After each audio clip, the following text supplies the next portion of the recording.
million from reserves for the current financial year meant the general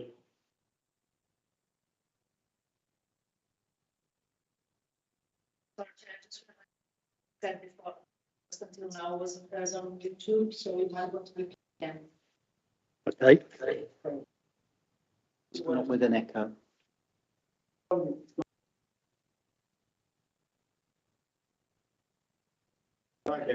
Are we ready? We ready? Okay. It won't be word for word. But good evening and welcome to this meeting of the Executive. My name is Councillor Clive Jones. I'm the leader of the council and we will be chairing the meeting. We also have Councillor Sarah Kerr in attendance, Councillor David Hare, Councillor Rachel Bishop-Firth, Councillor Lindsay Ferris, Councillor Paul Fishwick, Councillor Ian Shenton and Councillor Imogen Shepherd-Dubey. Online we have Councillor Prue Bray and we have apologies from Councillor Stephen Conway. I would like to make some opening remarks before we go through the agenda.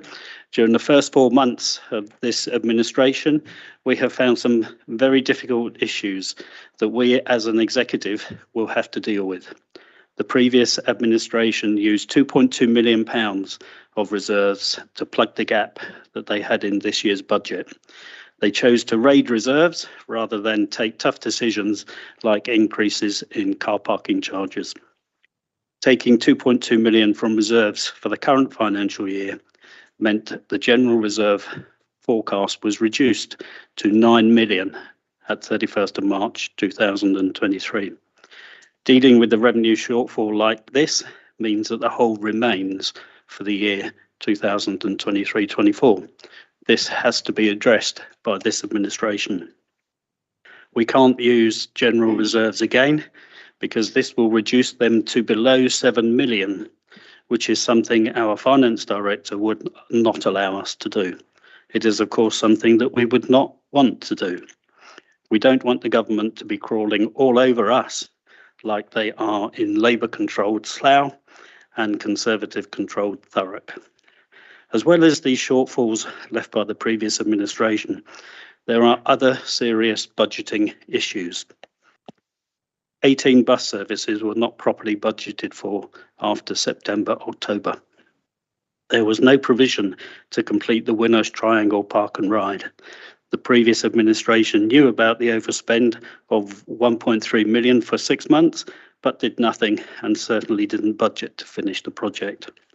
There is no specific provision in the budget for food caddy liners, and they thought they could buy the same number of blue bags this year for the same price, same amount of money that they spent on them last year. No thought of inflation, no thought of increases in oil prices, and of course the blue bags are made from oil. There is a projected shortfall in the car park revenue budget of up to £800,000. All these issues, together with the long-term impact of COVID-19, Brexit, rapidly escalating costs and interest rates, give us, the new administration, unprecedented challenges to deal with. We don't want to increase car park charges, but there is no alternative. But there will be more on this later. I have been in meetings with leaders from all over the southeast of England, and they are having the same issues that we are having, with increased demand for services and dealing with inflation. One council leader with many years of experience recently said to me, the current round of budget making was terrible, terrible, terrible. They had not known a year like it when there were so many budget deficits as a result of emerging financial pressures.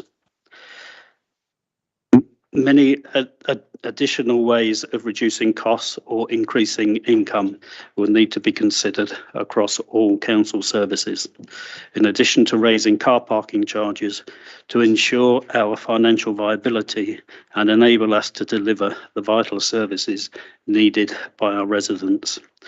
These will be presented to overview and scrutiny over the coming months, and I need to stress that this work will be extremely challenging. It's just as well we're running the administration now. We will not hesitate as an executive to take difficult decisions to keep our budget balanced. Now on with the rest of the agenda. Are there any declarations of interest?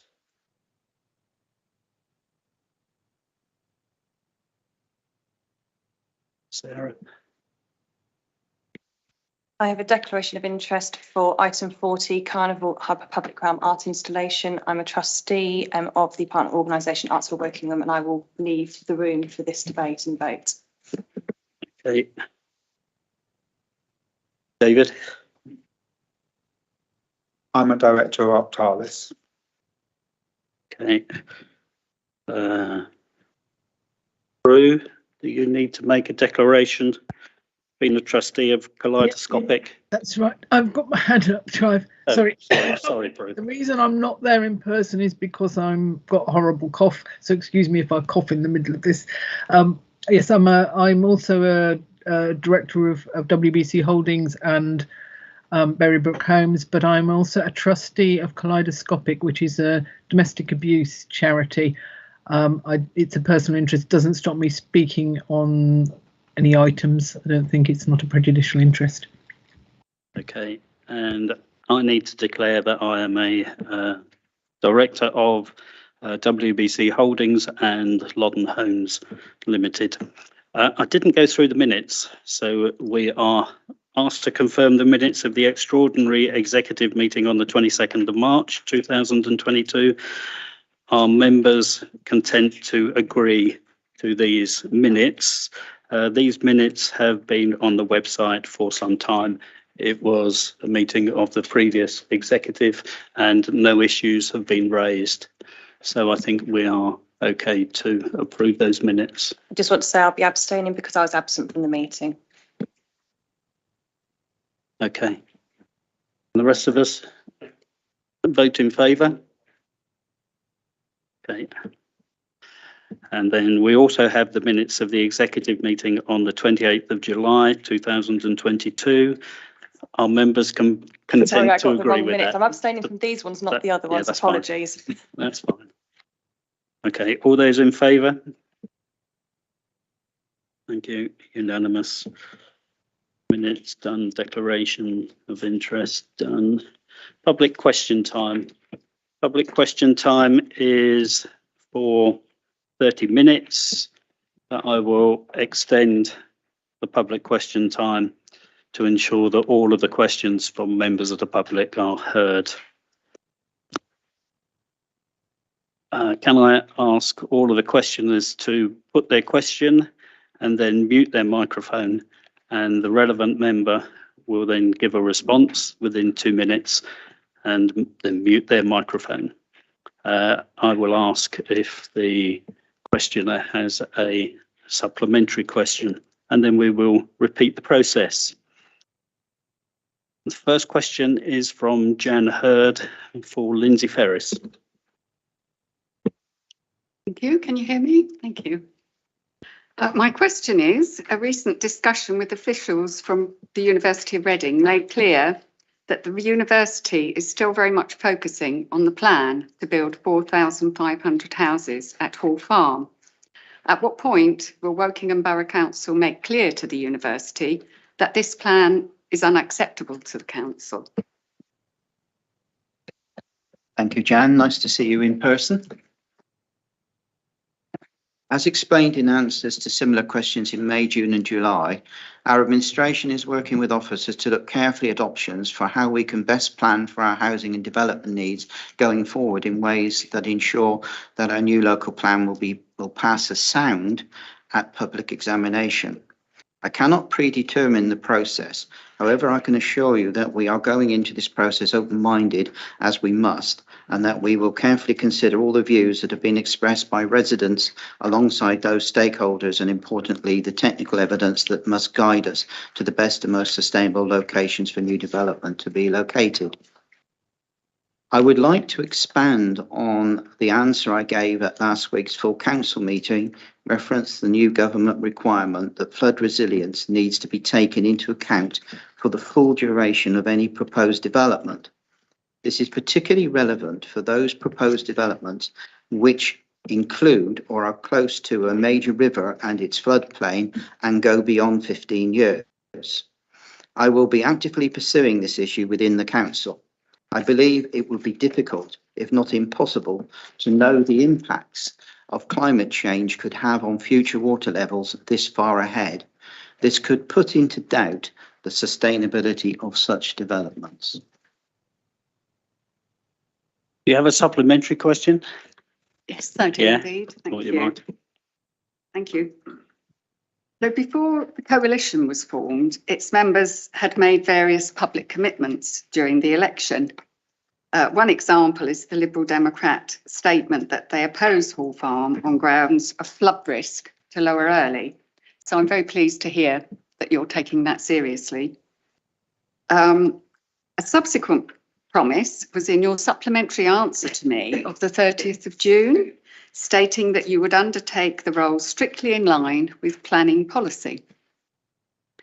Already, I am aware of an upcoming planning application where no neighbourhood plan policies are supplied in the officer's report, despite objectors citing them. And this is deeply disappointing, as not only did I raise the issue with both Woking and Borough Council at the previous meeting in June, but the neighbourhood plan should carry more weight. And I'm concerned that there's not enough scrutiny. 4 months into the coalition, is this lack of progress in applying policies and fulfilling promises a sign that voters are getting a raw deal from the coalition? But I remind you, it's a partnership and not a coalition. Thank you. I would hope you would be polite. That's okay. Big difference. I'm not clear as to the coming back of a particular neighbourhood plan, but the neighbourhood plan needs to fit into the local plan, and it's a two-way process. And there are two neighbourhood plans coming through the process this evening, Twyford and Finchampstead. I'm not sure which neighbourhood plan. It would be Shinfield is the one that, is this the one you mean? Arborfield and Barker. Okay. Well, I'm not fully aware. I'm going to be seeing Barkham Parish at some point, so we'll be discussing that issue. So I would like to take that up when I see them.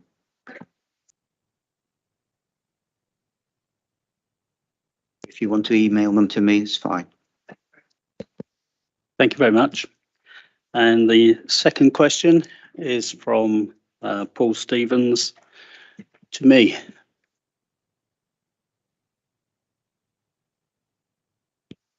Evening. Hello, Paul. Hi. Can the executive leader confirm the determination of where the houses in the local plan update are to go is a political decision, not an officer decision, and that the officers are doing what the politicians want them to do? Thank you very much for your question, Paul. Any decisions we make on the local plan must be based on evidence and have full regard to the requirements of national planning policy and guidance. Decisions we take should not and cannot be based on politics. For clarity, it may also be helpful for me to touch briefly on the roles of councillors and officers within local government. Councillors and officers have different but complementary roles. Both serve the public, but councillors are accountable to the electorate, while officers are responsible to the council as a whole. Councillors set the policy of the council, taking into account the professional advice of officers. Officers are impartial and politically neutral. It is the role of officers to provide the best professional advice to councillors and to implement the policies of the council once agreed. Councillors from time to time may disagree with the best professional advice of officers. When this occurs, appropriate and clear justification must be made. In the operation of the council, councillors must fully respect the impartiality of officers and cannot pressure or act in any way which compromises this. In this context, politicians cannot tell officers what to recommend. In terms of the local plan, decisions on the sites to be included in the new local plan will be made by councillors, but they should be made having regard to the best professional advice from officers. Officer recommendations will be evidence-driven. The fact that the local plan will be examined by an independent planning inspector shows the importance of decisions being taken objectively, being evidence-based and taking account of the best professional advice officers provide to us. As decision makers, councillors can decide not to follow advice if they consider there are clear and compelling reasons not to do so. However, those reasons will be fully tested by the independent planning inspector when our plan is at examination. So councillors need to be clear of their basis for making decisions contrary to officer advice, if that is what they choose to do. I'm sure you will know we are trying to engage with government ministers to get to try to work with them to reduce government housing targets for Wokingham. Currently, nearly 800 new homes a year are being proposed by the government. This has been made all the more difficult by having to deal with 3 Secretaries of State for Levelling Up Housing and Community since we took over the administration of this council on the 19th of May this year. Do you have a supplementary, Paul? Yes, please, I can. I understand that a group calling itself Hall Farm Developments are in negotiation with local landowners in the Hall Farm area. Therefore, will the executive ensure that any discussion between council officers and developers in respect of such land is publicly disclosed to ensure that the LPU consultation is fully transparent?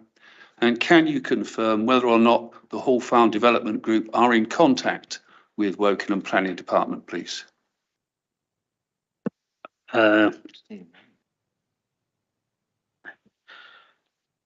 Yeah, thank you for your supplementary. I'm not aware of Hall Farm Development Group, but I will find out about them. And we will be as open and transparent as we possibly can. Thank you very much. I'll just say there are discussions, obviously, between the University of Reading and Wokingham Borough Council, and have been for a while. Thank you. And the next question is from Robin Copps. Another question for me. Good evening, Robin. Yeah. Let me just say, Yes, please. let me just say before I start that I'm just going to be talking about the Ark. And if you don't know what the Ark is, it's a landmark piece of public art due to be installed outside the Carnival Hub, and it'll come up later in the agenda anyway.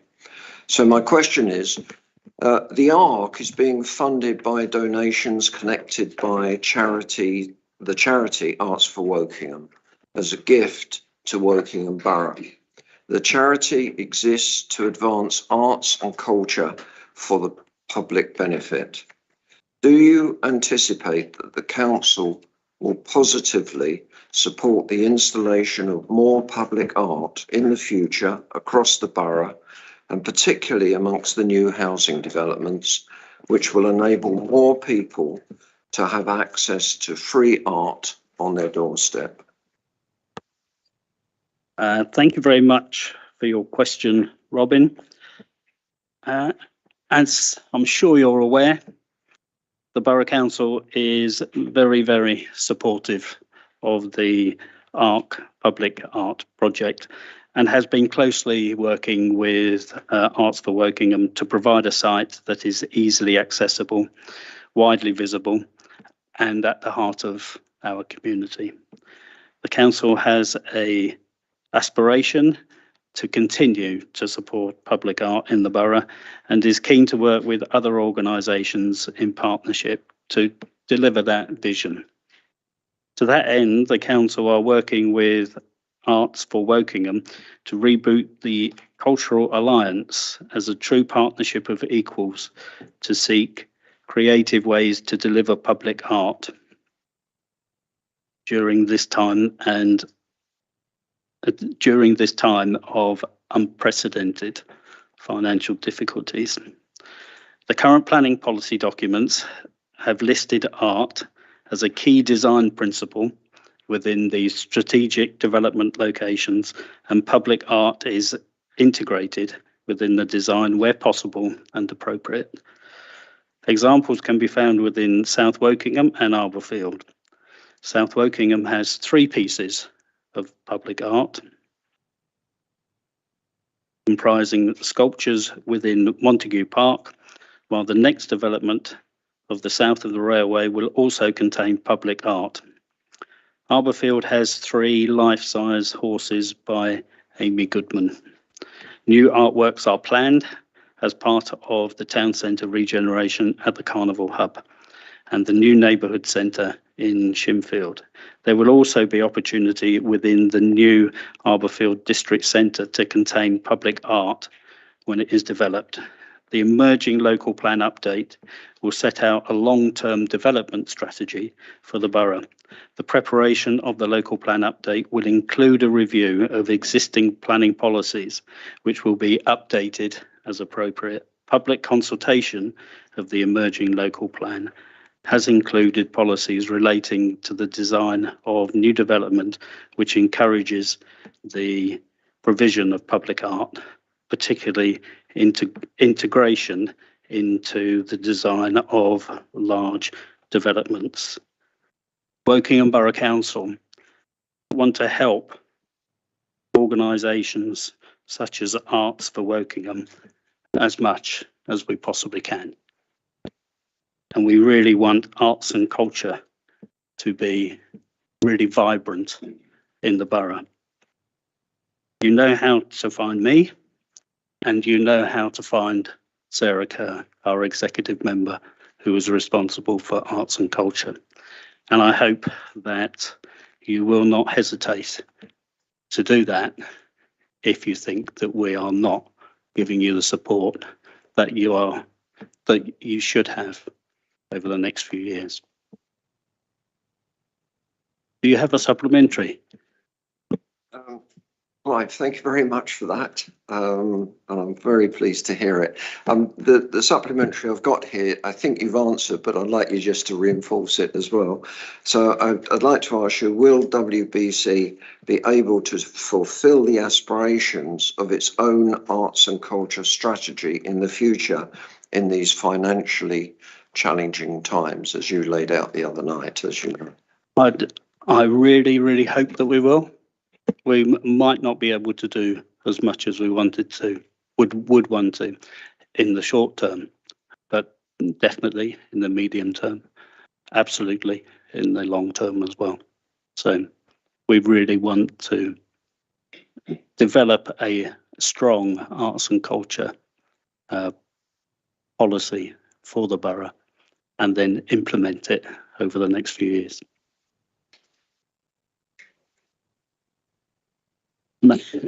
Thank you. And the next question is from Charlotte. Nice to see you, Charlotte. It's a question for me as well, isn't it? It is for you, yes, thank you very much. The landmark sculpture entitled The Ark will capture and depict stories from the current community of Wokingham Borough and share them with the future people of Wokingham Borough and beyond. It is a custom work that will enable the essence of Wokingham through words and audible stories.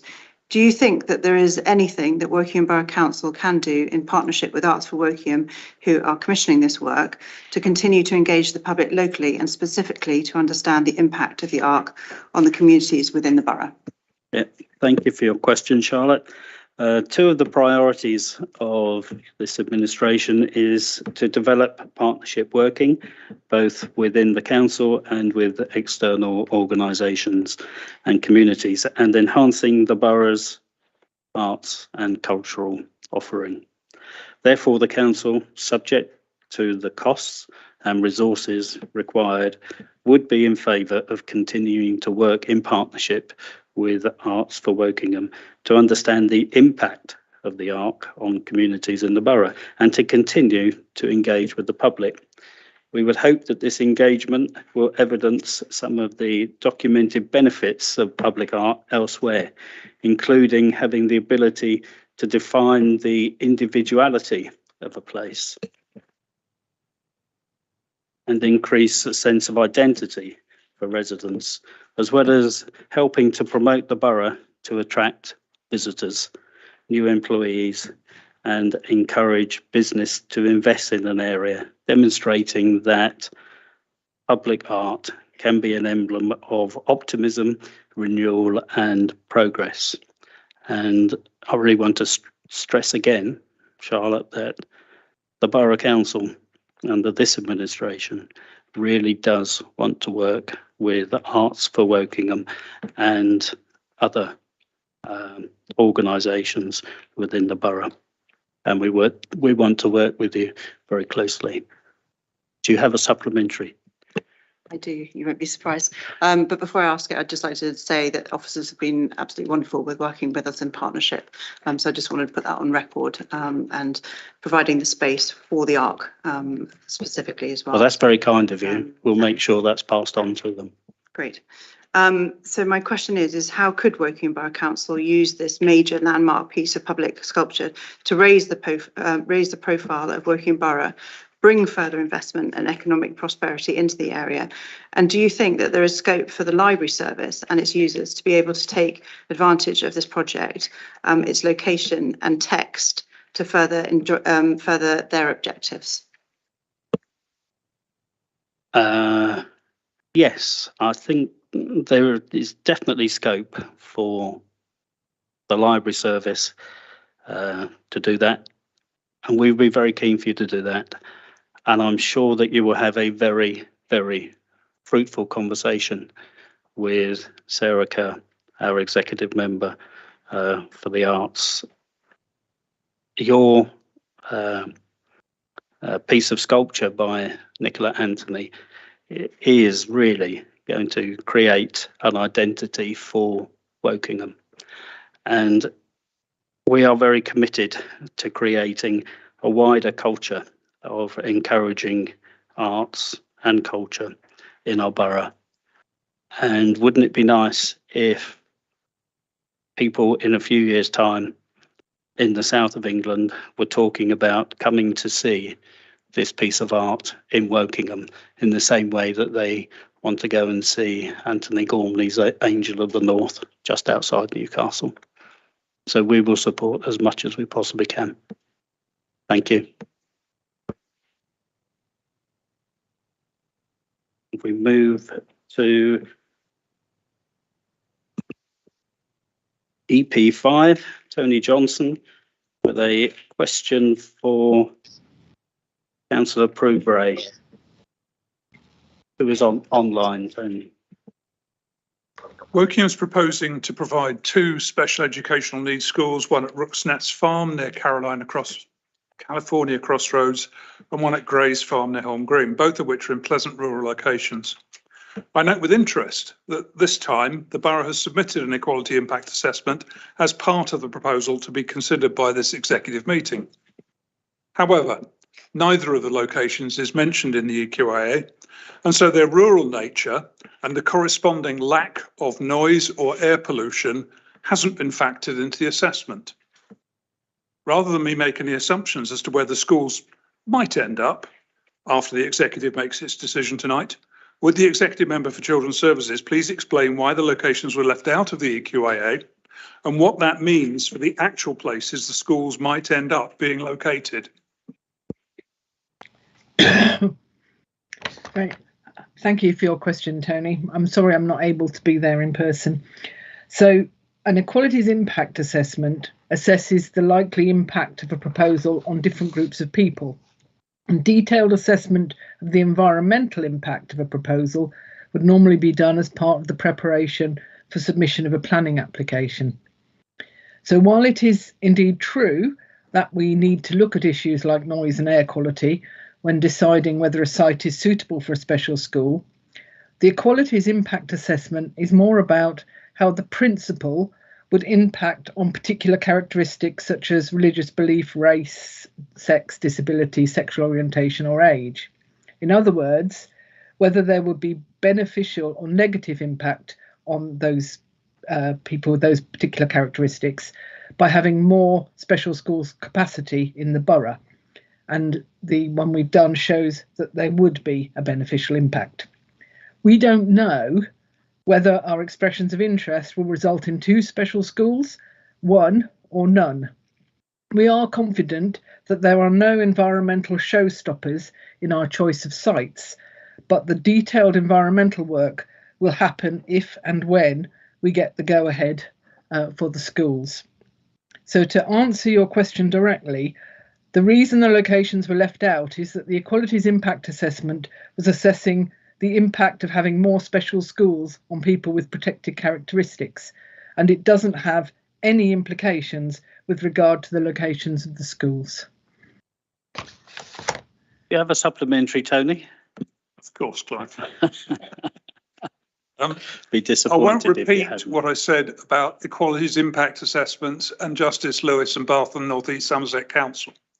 However, I understand your point, Councillor Bray, that the equalities impact assessment has not included the location. However, it isn't from the environmental point of view, it's the impact of noise and pollution, noise pollution and chemical pollution, such as would be experienced by the SEND school by the M4.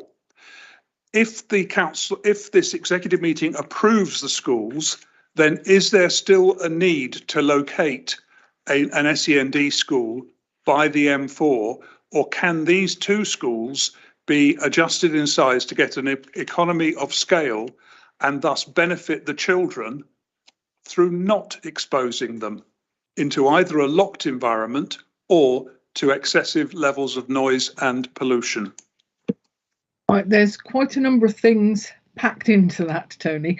The first thing is that nobody should assume that making a decision tonight later on to agree to bidding for those schools should mean that those schools will arrive. So while I would like to be optimistic and hope that we would get at least 1 school out of it, at this point we haven't even put in the full bid. So I would rather we didn't kind of get ahead of ourselves and assume that if we do bid, we are going to get what we need. The second thing is that actually there are lots of considerations about the size of schools and the type of SEND provision that they are to cater for. And so just having bigger schools doesn't necessarily mean you cater for the right needs among our pupils with SEND. But in any case, the SEND school that is currently under construction, and has almost completed construction, in fact, is due to open next September. It's funded by the DFE. DFE was satisfied that that was the right site for it. It's passed all the planning things. And while I know that there are people who are uncomfortable because they believe there are problems with it, those problems have not been identified as being actual problems by anybody else, and everybody has dealt with it, is satisfied that it will be okay for SEND students. So I don't think there's any reason to stop it. It wouldn't make any difference to the other schools if we did stop it. All we would do is leave ourselves with a bigger hole, and in any case it's not ours to stop. I think perhaps people don't understand that the school is funded by the DFE. It's going to be run by the Maiden Early Trust, and it's an academy, a trust completely outside the local authority to control the school. We will be placing children there if we are satisfied that those children have the right, their education, health and care plan shows that that school can satisfy the needs that they have. And that will be a decision made by professionals. So it's a long, complicated, knotted thing, and perhaps not the answer you were looking for, but it's not as easy as just creating buildings. There's a lot more that goes into it. Okay, thank you, Prue. Thank you for giving such a good answer, Prue. Thank you, Tony. Question number 6 is from Darren Richardson, and it's for Paul Fishwick. Good evening. I appreciate there's been some movement, but I've been told to stick to my original wording, so I will. The benchmarking provided in agenda item 39 only addresses short-term parking tariffs and not season ticket pricing. I note that the annual season ticket, parking 5 days a week at the Bracknell Forest Council car park near Bracknell Railway Station, is currently only £1,090 per annum, whereas Woking Borough Council is proposing to charge £2,026 per annum for the same level of service. Has the council done any benchmarking of the season ticket prices relative to other local councils? And is the council willing to defer the decision on increasing season ticket pricing until such benchmarking has been published? Thank you, Darren, for your your question. Benchmarking has been undertaken and is set out within the report. This shows that general car parking charges are considerably lower than neighbouring local authorities and other similar local authorities. As for season ticket charges, you raise a very good point. And I reassessed this, which has resulted in the revised proposal of £1,200 for Wokingham Town car parks and £1,100 outside of Wokingham Town. You will see that this is very consistent with the benchmark figure that you have referenced. And today, Bracknell Forest Council have actually increased their car parking charges. Do you have a supplementary, Darren? Yeah, thank you very much for that. I had read your revisions. That is very much in line with what I was expecting, and I think that's reasonable. Thank you for being reasonable. It takes a lot to get a 32-year-old interested in local politics, and I would, in the nicest way possible, very much like to not see you again. To phrase that as a question, will the council endeavour to not give me any more heart attacks? We can answer that collectively. Yeah, well, you have to remember that car parking charges in Wokingham Borough have not increased for at least 5 years, hence why there's been such a step change. Thank you. I would hope that you would agree, Darren, that we have demonstrated over these last few days that we are a listening council. Thank you. The next question is from Richard Skegg. Another question for Paul Fishwick. Thank you, Richard. Hi. Good evening. Firstly, I should probably apologise for the terrible wording of my question. I did it in something of a hurry, trying to make the deadline for it. So excuse that. So my question, what analysis and consultation relating to the impact on individual parishes and towns of Wokingham Borough has been made when applying a blanket parking charge across the borough's car parks, specifically relating to differing community uses of each car park and the variation on communities and businesses that they serve?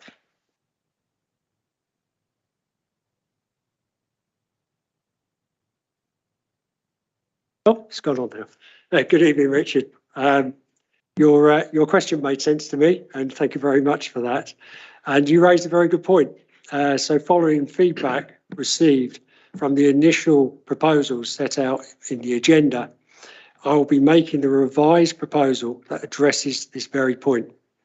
I'll be proposing a 2-tier charging system, one for Wokingham Town car parks and a lower rate for outside Wokingham Town. Do you have a supplementary, Richard? I do, but actually I'd quite like to ask Councillor Fishwick to answer my first question, which was what analysis and consultation has happened. I appreciate you've changed it, but that didn't answer the question. Analysis was done looking at other authorities around the area, Consultation wise, we are in a situation where we have to make decisions very, very quickly, and we did not have time to go out for consultation.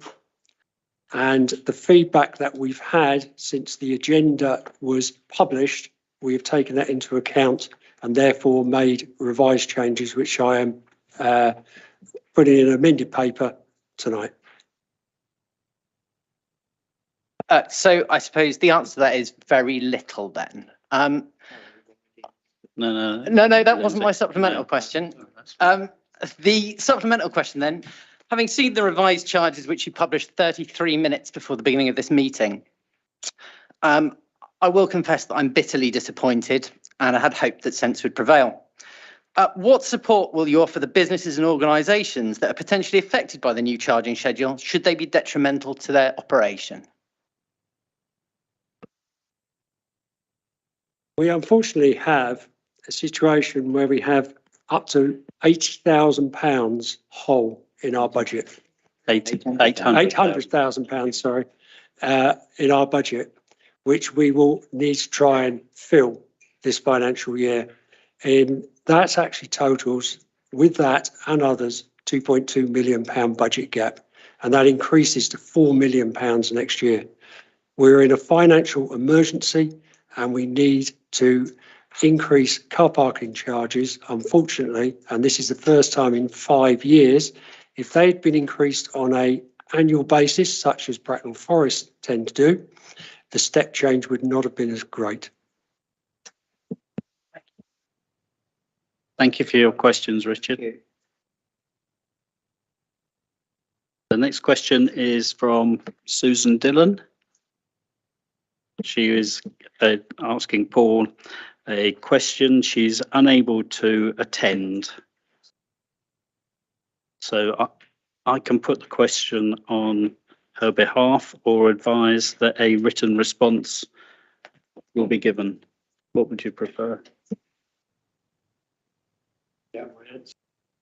Yeah, so the question is what is on the agenda. So it was, thank you, Susan, for your question. And I've reflected on the points that you and others have made. Later this evening, I'll be putting forward a revised proposal that reduces the proposed charge set out within the agenda to £1 for up to 1 hour and £2 for more than 1 hour between the hours of 6 p.m. to 10 p.m.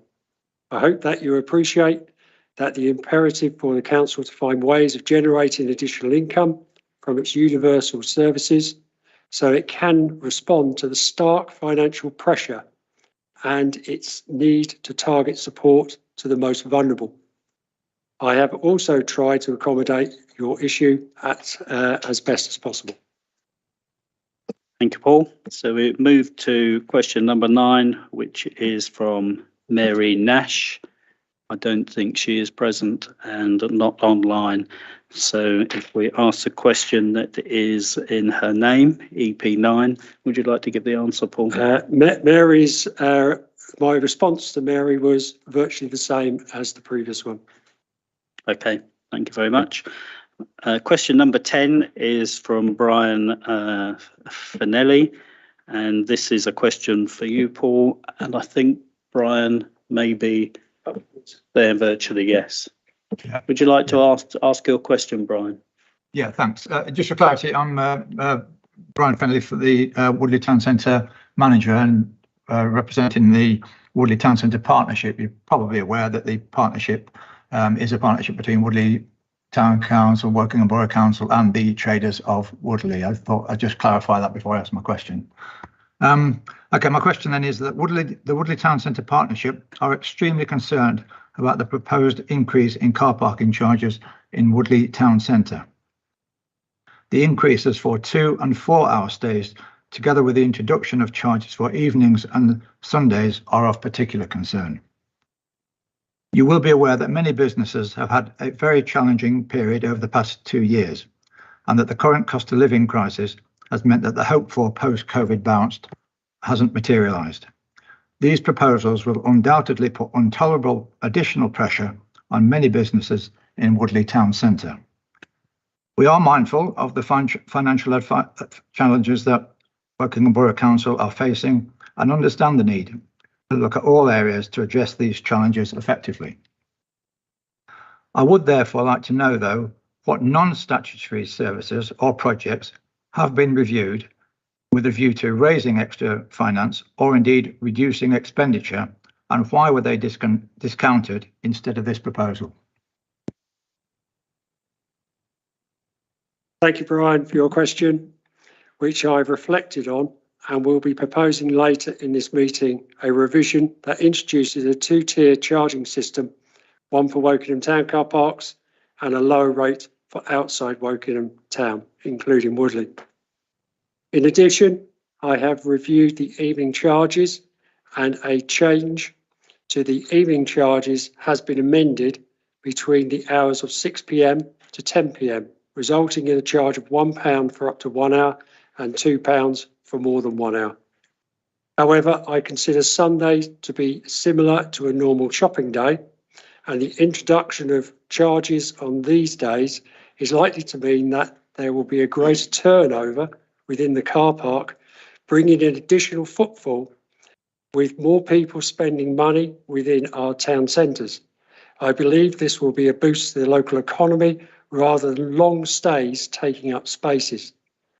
As you rightly point out, we face unprecedented financial challenges as a result of the impact of COVID, Brexit, a war in Europe, and general severe increase in costs on goods and services.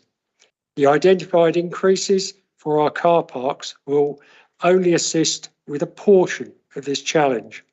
Our Overview and Scrutiny Committee will be presented with a whole host of cost reductions and other saving options that have been worked up over many months. And these will be considered in October and November this year. These cover all council services, including statutory and non-statutory. However, I must stress that even these options currently leave us with at least £4 million short of setting a balanced budget next year. This, I hope, illustrates the importance of increased car parking proposals I've put forward. Do you have a supplementary question, Brian?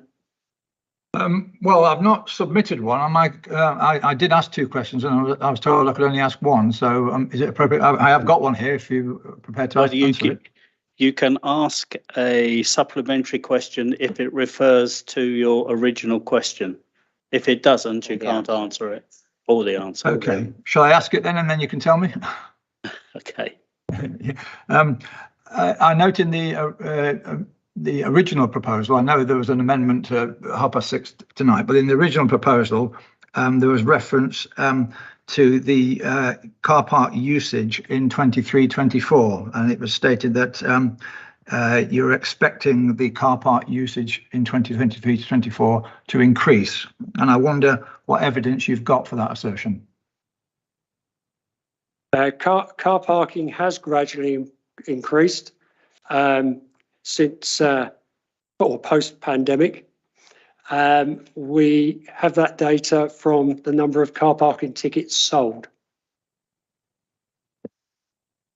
Okay. Going forward to next year. Going forward to next year, does that? I appreciate. Obviously, it's increased from COVID. We know that. I wonder why you think it's going to continue to increase into 23-24. We can only forecast that there'll be a continuous gradual increase based on the information that we currently have. Okay, Brian, thank you very much for your questions. Thank you. Question 11, Matthew Burdett, and it's another question for Paul. Hello, good evening. My question as a resident who has to commute up to London on a number of days a week is I now face a 100% increase, a £200 increase a year to car parking. Can all the councillors voting for this proposal this evening confirm that when you attend council meetings, you won't charge back to the public purse the evening car park charges that you will incur to attend the council meetings? Thank you, Matthew, for your question. As stated before, I've reflected on the proposed season ticket charge set out within the agenda and will be proposing a revision. This revision will result in an annual season ticket of £1,200 for Wokingham Town car parks and £1,100 outside of Wokingham Town. Therefore, based on the outside Wokingham Town rate, should you travel 5 days a week and have purchased a 12-month season ticket, this would only equate to a rise of 58 pence per day. In relation to councillors who attend council meetings at Shoot End, they are able to apply for a parking permit at their cost. These permits are only valid for Shoot End related car parks where council meetings are held, and therefore are not valid for outside of Shoot End, such as Woodley.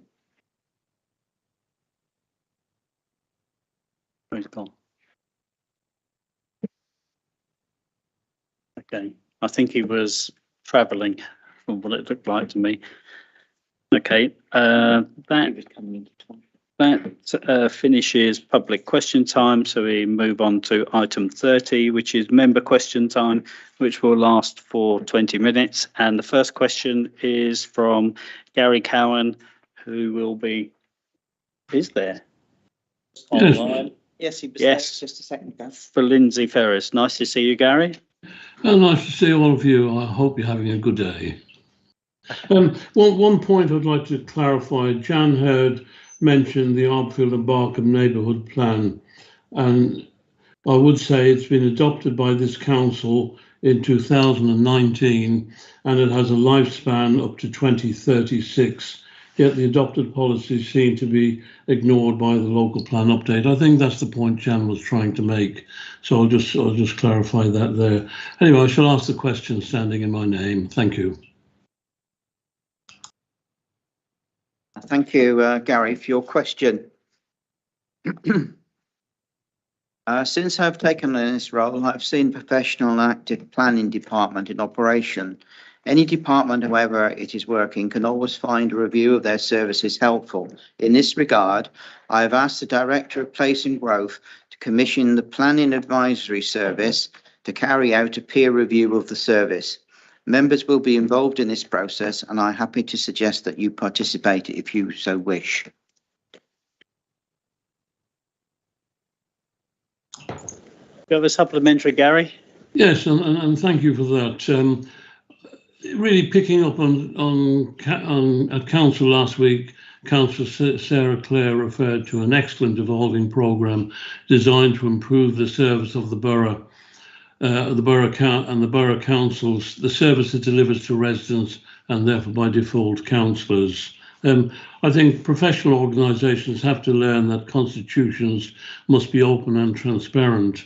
And I welcome the invitation to attend a peer review group. But I must say that hopefully from the peer review group, the opportunity to look at public investigations is better, because judge and jury, which is what happens when one does internal groups, and I don't think that's a good way. But thank you for the offer, and I'll be more than happy to take part in it. Thank you. Thank you, Gary. I think the intention is to go through the whole of the planning department activities. Thank you for your question, Gary. The next question is from Laura Blumenthal for Sarah Kerr. I think you're online, Laura. Good evening. Nice to see you. Nice to see you too. Apologies, I can't be with you. I'm in Scotland for work. My question is, how will you measure the success of White Ribbon accreditation? Hi, Laura. Thanks for your question. As part of the wider violence against women and girls strategy, otherwise called VORG, we will put together a comprehensive action plan to help deliver our key objectives, which includes White Ribbon accreditation. The action plan will include SMART outcomes based on measures of success formulated from local discussions with local victims. Thank you. Do you have a supplementary, Laura? I do, and thank you for your answer. please can you commit to bring the item to the relevant overview and scrutiny panel when it's an appropriate time to do so? Already ahead of you there. And I've already said, subject to tonight, if we can go to the November corporate and community meeting, and it's already got a placeholder invite in the relevant officers' diaries. Absolutely, because I think it needs to go at the overview stage so that cross-party members can get involved in actually setting the strategic direction of this, and then bring it back again if scrutiny want it, once the draft's there, once it's been out to consultation. So I very much want scrutiny to be involved in this. Obviously, it's up to scrutiny to request it, but so far they've said yes, please. Thank you. Thank you for your question, Laura. The third question is from Jim Fruin. Would you like to come and ask your question? It's to David Hare. Oh, is it? It's Alison Swaddle. I apologise. I apologise. I'm sure it's quite easy to confuse us though. Okay, Here. thank Sorry, you. My Alison. question's to the executive member for active travel, transport and highways. If I may ask my question. Yes, sorry. I do apologise. Have you analysed the impact on Woodley Town Centre businesses and on use of the library before making the decision to increase parking charges? And what did you conclude? Thank you, Alison, for your question. Travel habits post-COVID are very different from travel pre-COVID, which continues to fluctuate. Therefore, any analysis would be very difficult to calculate. I have, however, reconsidered the proposals as set out in the agenda based on considerable feedback and can confirm that the revisions I will be presenting later this evening introduce a two-tier system, which will reduce the initial proposals for Woodley car parks and other car parks outside of Wokingham Town, whilst still generating vital additional income for the council in such stark financial challenging times. Car parking charges have not been raised for nearly 5 years, and therefore residents have benefited from these low costs over this period.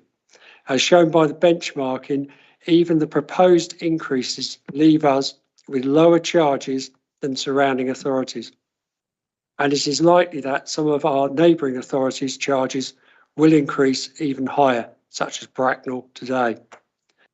The council finds itself under the severest of financial pressures, as do most other local authorities, and must look at all aspects to balance its books. Without these increases, essential services would need to be cut, and we are trying to find ways to protect the most vulnerable in our community. Have a supplementary? Yes, please. Alison, go ahead. Okay, thank you for that answer. And obviously you've been giving other answers on the question of parking tonight. I do wonder, you know, it's very welcome that you're making a change in Woodley, but perhaps not as good as the public would expect. We've still got Sundays, bank holidays and evening charges. I do question, how can charging more lead to increased footfall, as you mentioned earlier? You know, if shoppers are hurrying to return within a 1 hour or 2 hour period, they're not going to visit more shops, linger for a coffee, have a bite to eat, pop into the library. And what concerns me, this is my supplementary question, is the impact on patients at GP surgeries. We spoke about the more vulnerable people, people who are, you know, waiting to see the doctor. They're in a longer wait. They're perhaps going to be there longer. We've got 2 GP surgeries above Lidl and Woodley, and of course there's the Woking Medical Centre on Rose Street. So there's two parts to your question there. I was referring to Sundays.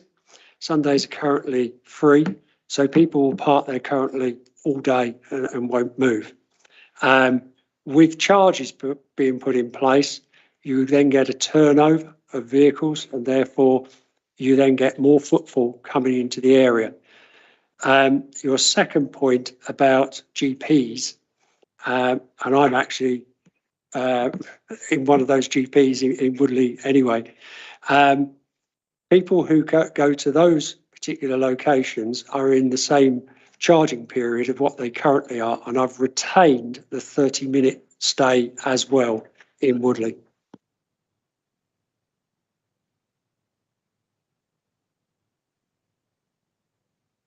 Thank you, Alison. Andy, you have a question for Paul Fishwick. Nice to see you, Andy.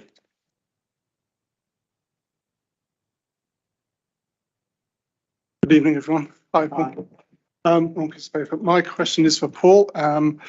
The proposed changes to the off-street charging fees adopt a one-size-fits-all approach to the new fees.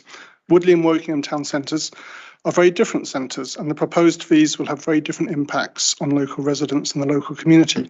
Would the executive member meet with me so that I can explain these differences and to discuss how a more bespoke approach would be more suitable? Thank you, Andy, for your question. And again, you raise a very good point. Following feedback received from the initial proposal set out in the agenda, I'll be making a revised proposal that addresses this very point. I'll be proposing a two-tier charging system, one for Wokingham Town car parks and a lower rate for outside of Wokingham Town. In addition, I reviewed the evening charges and proposed to change the evening charges to introduce a reduced charge for the original proposal for £1 for up to 1 hour and £2 for more than 1 hour between the hours of 6 p.m. and 10 p.m. You have a supplementary, Andy? Thank you very much. Thank you. And I'm sure Paul would be very happy to meet with you as well if you still wanted to. Yeah. Would you like to revisit that bit? That's not my question. I'll take that as read. My question is, it's worth remembering that this is the amount of money which the Conservatives have invested in Woodley. I'm exaggerating. They haven't invested that much at all.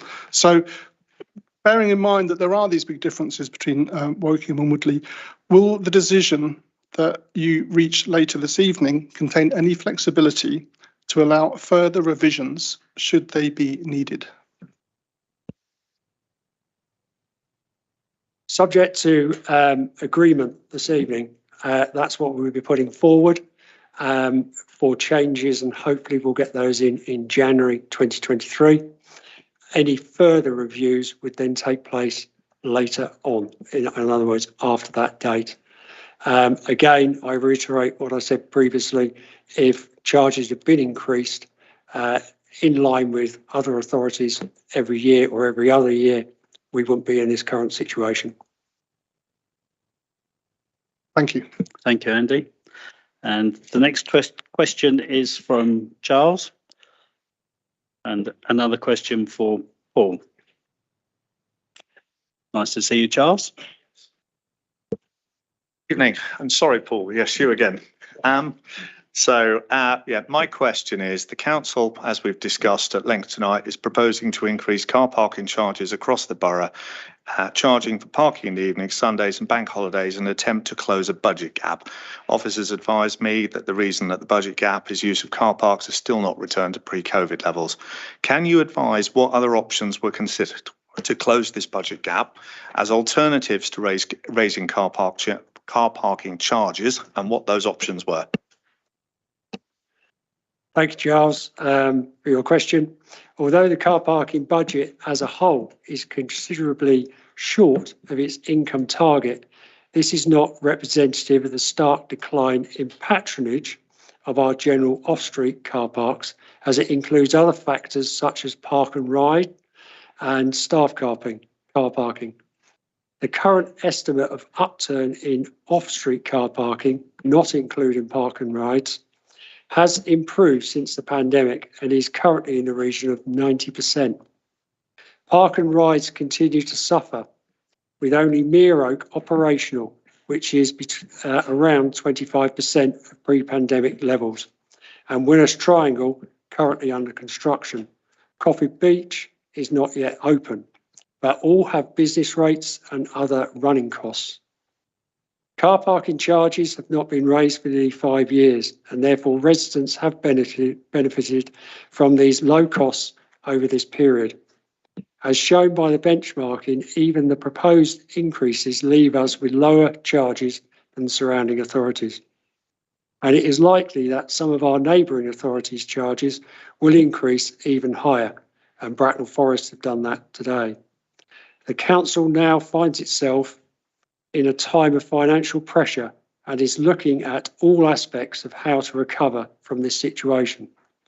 Without these increases, essential services would need to be cut, and we are trying to find ways to protect the most vulnerable in our community. The identified increases for our car parks will only assist with a portion of this deficit, and we are continuing to look for additional savings across all non-statutory areas.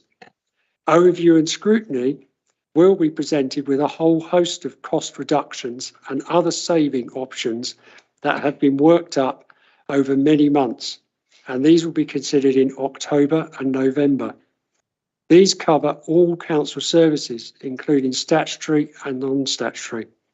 However, I must stress that even these options currently leave us with at least £4 million shortfall of setting a balanced budget.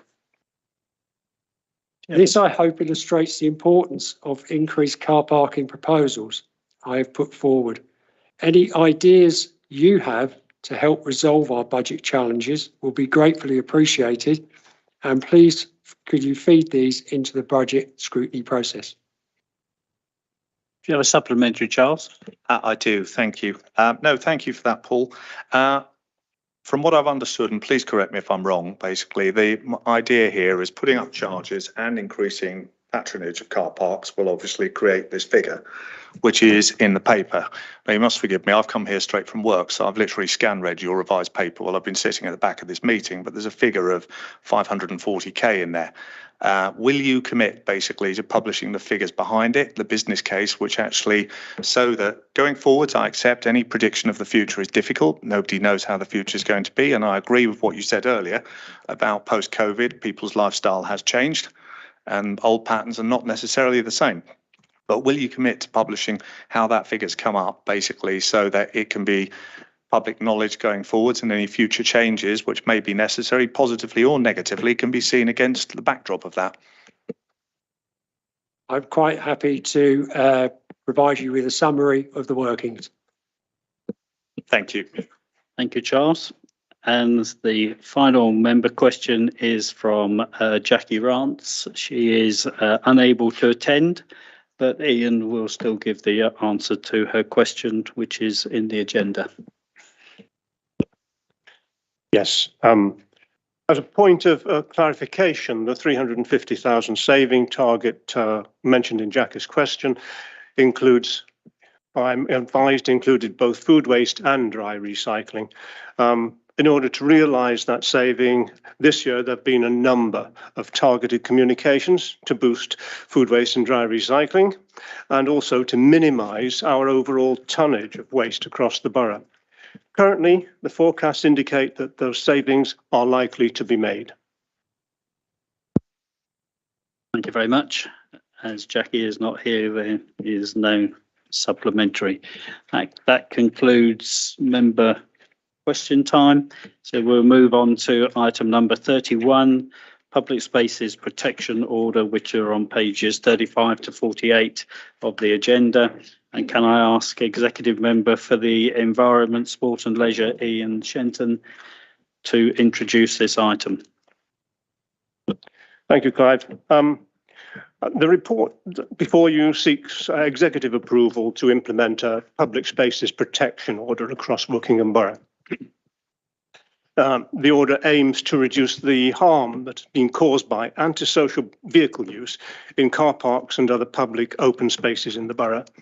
And it's necessary because of the volume of complaints received by the council about that antisocial vehicle use in council-owned car parks, but the activity has also occurred on privately owned land that is publicly accessible, such as supermarket car parks. Typically, it features engine revving, wheel spinning, aggressive driving, noise from horns, backfiring and loud music, and a lot of it occurs quite late into the night. The frequency, the persistence and the regularity of incidents is sufficient to meet the statutory tests that justify the restrictions of a public spaces protection order. And public consultation was carried out in June and July and was strongly in favour. Thames Valley Police, the Police and Crime Commissioner, a sample of owners of relevant private land and town and parish councils were also consulted and expressed support. I'm therefore asking the Executive to approve this order tonight. Thank you, Ian. Are there any questions from any executive members? Imogen? I just wanted to have clarity that the £2,000 spend, this is for signage and I gather it's a grant, but can you clarify that? Yes, the small spend as mentioned in the report is most signage. Okay. Because it has to be signed, otherwise it can't be implemented. Yep. Okay, thank you very much, Ian. Any other questions from any other executive members? Prue? No? Okay, so all those in favour of the recommendation on page 35, the Public Spaces Order Protection, item 31 of the agenda, please raise your hands. Assuming your hand is up, Prue. Oh, no, no, she can't. Yeah, we got that. Okay, thank you. It's carried. Item number 32. And this is violence against women and girls and Wokingham response to national strategy and statement of expectations.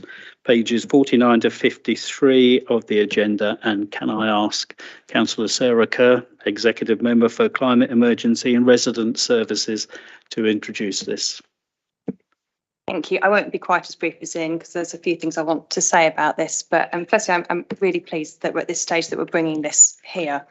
And I wanted to actually start by thanking a few people because this has been on a little bit of a journey, I think we could say. I mean, obviously, David, who sat next to me, for actually bringing the original motion to council, you know, and getting this sort of talked about around the council has been so important. Obviously, officers have been brilliant. And it's actually the question that you answered earlier, Clive, about the role of councillors and officers. It's been fantastic having these conversations with officers who fully support what we're doing and think it's the right thing in it, encouraging it, you know, the recommendation is that we do this, you know, and we're taking that forward. So, and they've worked very hard at getting to this stage that we are. Service providers that we work with, including our commission services. So whilst violence against women and girls is obviously more broad than domestic abuse, and domestic abuse is a pillar of VOG. They are interlinked, and talking to service providers in this area, they are absolutely thrilled that this is something we're doing because this is preventative work. Our service providers work with, for the most part, work with people who are victim survivors of abuse, and that's when it's already happened. And actually working on the preventative side is crucial, and that's what this bit will bring. I will add we do some work on perpetrator interventions as well, but the two of these together will work really well. And the public have been brilliant on this, and the public support that we've had over the last year and a bit since bringing this forward has been brilliant. But I'd also like to mention Labour, who have been really supportive of this, and they did their petition, and Women's Equality Party, who have been fantastic support on this, and bringing this to us and working with us to develop this. It's also quite, oh, it's not timely. I mean, we need to get on with this. And I was hoping we would have started this earlier, but I just wanted to remind everyone that it's just over a year since Sabina Nessa was murdered. She was murdered on the 17th of September 2001. She was walking from her home 5 minutes away to the pub to meet her friends, and a man hit her over the head, knocked her unconscious, dragged her into the bushes and strangled her. She was only going to the pub with her friends, but even that doesn't matter. Doesn't matter what she was only doing. Doesn't matter at all. She was murdered and she didn't deserve to be murdered. And it's so important that we remember that while we do a load of work on domestic abuse, and we are massively on the upward trajectory here, it's more than just domestic abuse. This is about violence outside of the home. This is about rape. This is about sexual abuse. This is about murder from strangers as well. And it's just far too prevalent. And while abuse of all kinds is something we need to stop, this particular kind of abuse is because of gender. It's because we're women that this happens. And I don't think there's hardly any woman in this room that hasn't experienced some form of abuse or violence because of their gender. It's just so prevalent. The problem with violence against women and girls is it's often seen as a women's issue. It's always down to women to tackle this. You know, we're told that we shouldn't walk on our own. We're told that we should take a taxi instead. Maybe we should wear something different. Why is it down to us to change our behaviours? We need to be tackling the root cause. And White Ribbon, as part of this violence against women and girls strategy, is really important because it's the vehicle for engaging men in this. So from a council perspective, we can be talking with our male leaders and our officers. And it then reinforces the message to staff and public that violence against women and girls will not be tolerated, and it's everybody's responsibility. I want to just quote from White Ribbon themselves and their aim. And it says that their aim is to change long established and harmful attitudes, symptoms and behaviours around masculinity that perpetuate gender inequality and men's violence against women. White Ribbon UK's work is preventative. We want to end violence before it starts.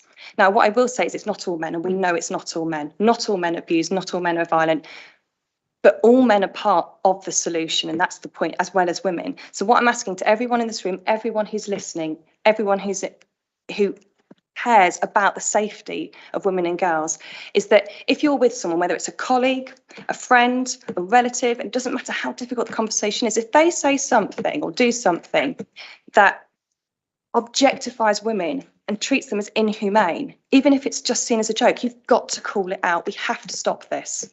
It's not funny. And those little misogynistic, objectifying comments, they have a direct link to what happened to Sabina, Nessa and others. So it's really important that we do it. And I'm asking every one of you to do it. Don't be silent. Silence only ever helps the oppressor, never the oppressed. You have to call it out. And men are impacted by violence against women and girls as well. If something happened to me, that impacts on my husband, that impacts on my brother, impacts on my 2 little boys. So it does impact everybody.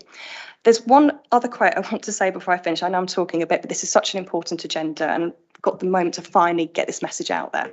But I've got a quote. This is from another local authority. This is a local authority. This is from the male leader of the council, and it's a Conservative run council, and they have now got their White Ribbon accreditation. And what they said to me is, I hope that by having White Ribbon accredited status, both our staff and the public are given confidence that we are taking this issue seriously and doing all we can to support those affected. And since they've got White Ribbon accreditation, their local fire and rescue service have followed suit, and they're now going through that process and tackling this as well. So there's an opportunity here for Woking Borough Council to not only look at our own culture and what we do and tackle it, but we can be a beacon for others to say, come and join us and do this work as well. And it's important to note that Thames Valley Police have already started on this journey. So I really hope that everyone can support this. This is something that is just so important, and I hope we can just get going on it now. Thank you. Okay.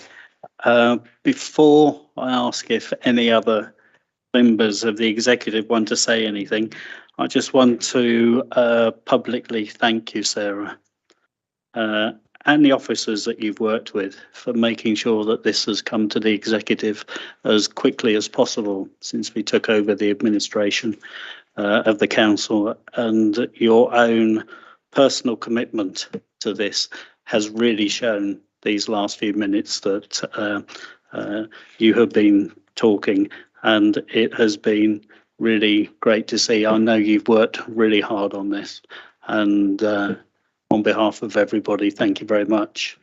Are there any other members who would? David? As Sarah said, this is something I've campaigned on for some time, and I believe that the Woking Specific Violence Against Women and Girls strategy place the borough in a much stronger position to develop better processes to work both with reports of these offences and to implement preventative work.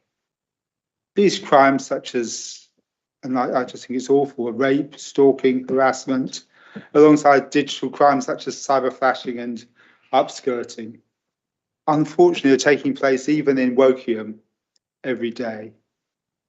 And we see, as Sarah said, that most of them, if not all of them, are due to gender. And they have a long-lasting impact on victims, on their mental and physical well-being, but also, as Sarah also said, on their families and on their friends. As councillors, and I'd say especially male councillors, who together represent the people of Wokingham, it must be our duty to act against these horrendous events and make our towns and villages as safe as possible for all the people of Wokingham. And if we don't do this, I would ask, do we really care? Are we really bothered? We must join White Ribbon. We must speak up for women. As Sarah said, so often as men we keep quiet, and keeping quiet is as bad as doing the act very often. We must speak up for women, especially when we hear them being harassed. And we must work together to try to stop these horrendous acts. Thank you very much, David. I know this is also something that is extremely important to you. So thank you very much. You've got your hand up, Prue. Yes, I have. Thank you, Clive. I was cheering Sarah on and David to a certain extent. There's just one point that I think I would like to make, because it was clear when we discussed this in full council that there were a number of people in the room who somehow in their heads conflated violence against women and girls with domestic abuse. And the two things are not the same. I think Sarah has made some of that point today, and I think having a separate strategy will also help make that point. Violence against women and girls is about violence against women and girls, wherever it happens, whether it happens in the home or not. Whereas domestic abuse can happen to men as well as girls and women, and boys for that matter, and it can be perpetrated by men or by women. And so, although there is, like a Venn diagram, a certain amount of crossover between the two things, they are absolutely not the same. Violence against women and girls is about the whole of society, not just what happens in the privacy of your own home. And it is there's absolutely no doubt that the situation for women and girls is different in this country to the situation for men, although men are the victims of violence in society, indeed, and usually if there's a stabbing or something like that, it's a male victim. But the endemic low level of violence and abuse that women get is completely different. So I really do welcome this separate pillar of our approach to how we're going to try and fight these issues. We've got a very good domestic abuse strategy. We've got and I can't really speak about that because I'm a trustee of one of the charities that deals with that. But violence against women and girls is a separate thing, and I'm really pleased. I'm sorry not to be there in person to be able to vote for it, but I'm really pleased that we're putting it forward, and I look forward to it going through the council, the scrutiny that overview scrutiny is going to give to it, as we heard earlier, and yeah, I really hope. I'm sure you are all going to vote for it. Thank you, Prue. Would anybody else like to add anything? No. So we'll go to the vote, and so we'd like approval for the development of a borough-wide strategy, violence against women and girls. Sorry, got the strategy in the wrong place there. So on page 49, all those in favour? That's unanimous. Thank you very much. And we move on to item 33, which I will be introducing. And the effective management of health and safety is an essential part of good corporate governance. The active management and mitigation of accidents at work is essential.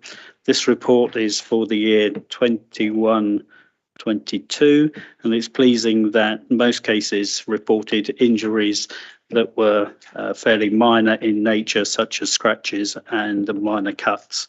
There were 20 reports of verbal abuse, which are up 25% on the previous year, the third year of increase. This abuse was coming from members of the public towards our staff. We will not tolerate this sort of behaviour towards Wokingham Borough Council employees. Does anybody else want to make any comment? No. So we go to the vote. Agenda item 33, Health and Safety Annual Report 21-22, page 55. All those in favour? Carried unanimously. Thank you very much. Item number 35. Could I ask Paul? Local bus service. 34. Yeah, sorry. Local bus services, and can I ask Paul Fishwick, member for Active Travel, Transport and Highways, to introduce this? Thank you.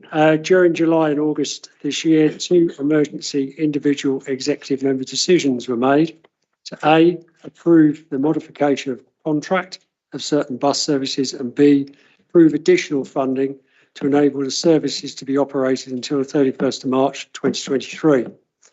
The services fall into 4 areas as set out on page 63, Wokingham Town and surrounding areas, villages south of the M4, Woodley and Earley, Harbourfield. The local bus services serving these areas facilitate over 1 million passenger trips per annum between them, based on February 2022 data. Registered bus operators on the Borough Council's Lot 10 transport services system will be asked to either submit individual bids for all of the routes within each area, or combine one or more areas to allow a more efficient operation. In all cases, bids will need to meet the tender specification and available budget to be considered valid. The next steps on the road to commence the new contracts and local bus services are set out on page 62. Therefore, I ask that permission to go out to tender to allow for the continued provision of local bus services in these 4 areas within the existing budget of £753,000 per annum. Thank you very much, Paul. Any members like to say anything? Yep, we got a few. Okay, Lindsay. Yes, on page 63, it mentions the 121 up to the 128. There's no mention of 129. Can you confirm that this is included in the process? Yes, the 129 will be included. Thank you, Paul. Rachel? Oh, sorry. Oh, you didn't. Right. Imogen? Hello, yes. Well, none of these bus services can run as a commercial service on their own, and they would not survive without Wokingham Borough Council support. However, they are a completely vital service to those who do not drive. Many residents on low income live with disabilities and are dependent on these bus services for their health and well-being. So we need to ensure that we support those in Wokingham Borough who need the most help. Buses are also important and need to tackle our climate emergency, and I'm disappointed that the previous administration failed to secure government funding to help us run these vital services. But we must encourage more people from all backgrounds to make better use of buses, as they are much more efficient and better for the environment than car journeys. It is on this basis that we're providing extra support, as Paul mentioned, of our existing bus services. And during the period of high inflation and fuel costs, I will agree that we should continue tendering this tendering process. This is with the expectation that there will be adjustments to ensure the routes and times are as efficient as they possibly can be. It does say there is also a need for an EQIA, but I'm wondering at what, on the basis of how vital bus services are to some of our protected routes, why it's not started at this stage to emphasise their point. Thanks.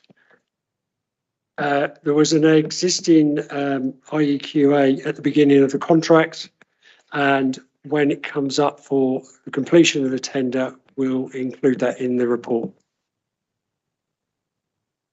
And the efficiencies? The efficiencies of the service, first of all, we've got to see what comes back from the tendering process. Hopefully a bus company or several bus companies will tender for all of these, and then we can look through all of the information that they've provided, which will then come back to executive for approval. Okay. Thank you, Paul. I have a very short question. These were the bus services that we were told were at risk 10 minutes after we had taken over the administration of the council. Is that correct? That is correct, with the exception of Arborfield, which was currently an evening service, and a Sunday service, which has now been included. And we also got the 19B as well, which has been included, which previously was a commercially operated one. Yeah. And that 1 million passenger journeys are included across all of these bus services. That's a significant number of residents using the buses, isn't it? It certainly is. And a number of these bus services are going through rural areas where there isn't really an alternative transport provision for them. So we need to retain these as possibly we can. All right. Thank you, Paul. Any other members like to ask a question? No.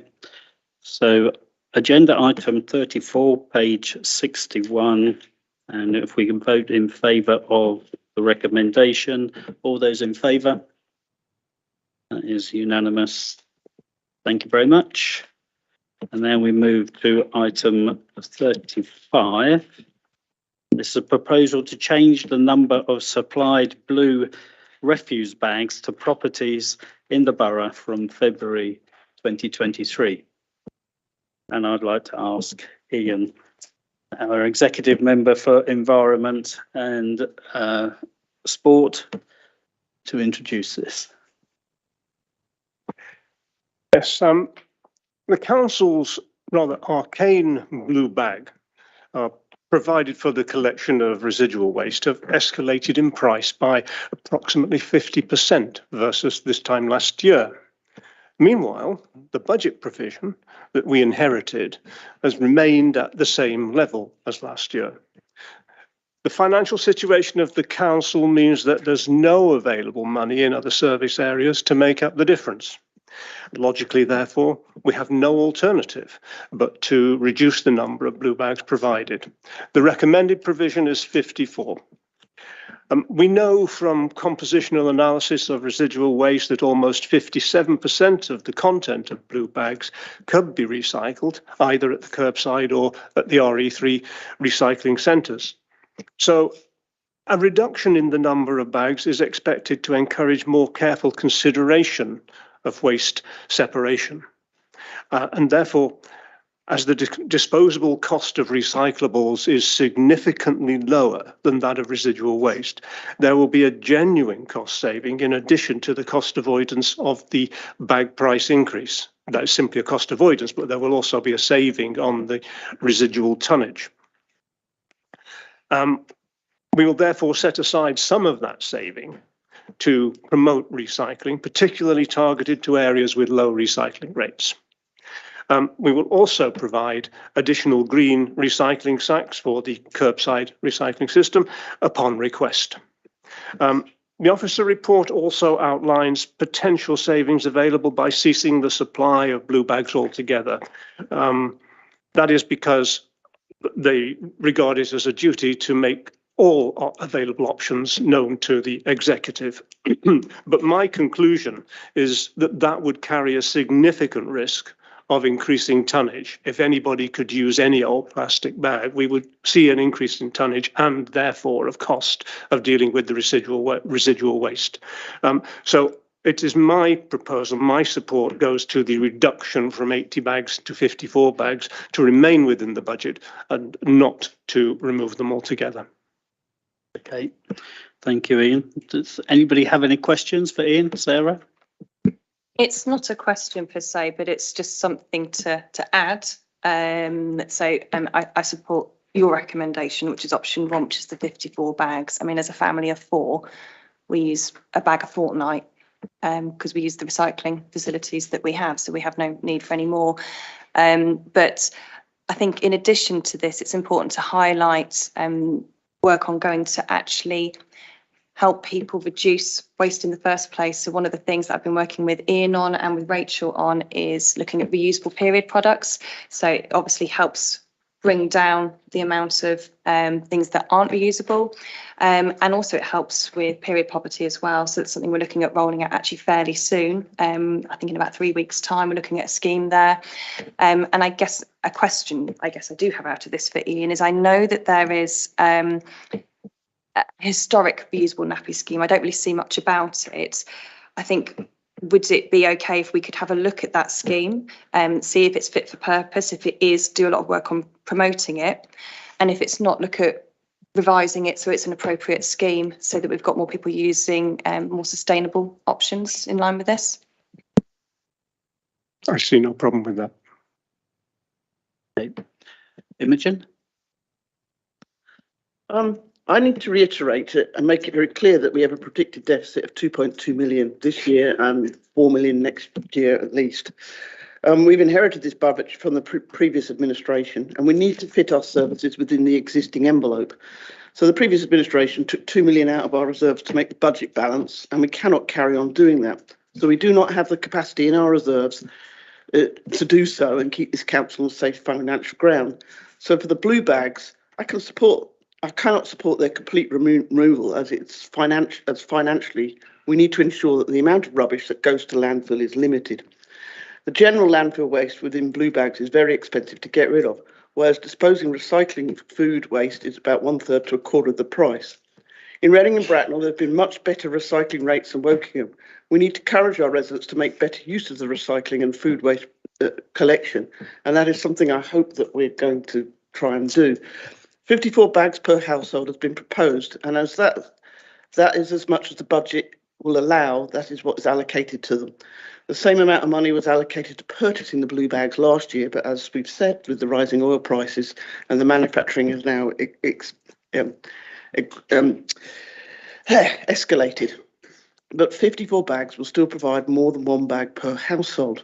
I recently visited a charity shop in Wokingham, and they reported that over 1/3 of their donations came in Woking Borough Council blue bags. This tells me that many people have too many bags and they have spare bags that they're giving away. So I don't feel that there's anything to be lost by reducing the number of bags that people have. And my question is what are we going to do to encourage people to use the other recycling services that we offer? Because we know that, 54% is recyclable materials in our blue bags? At the moment, the most recent one's 57%. And it basically comes down to comms. At the end of the day, we have to be more effective with our comms, and we have to target them better. We will make available additional green recycling sacks for the curbside collection for any household that is at the moment not able to fit all their recycling into the 2 that were initially delivered when the scheme switched from the black plastic containers.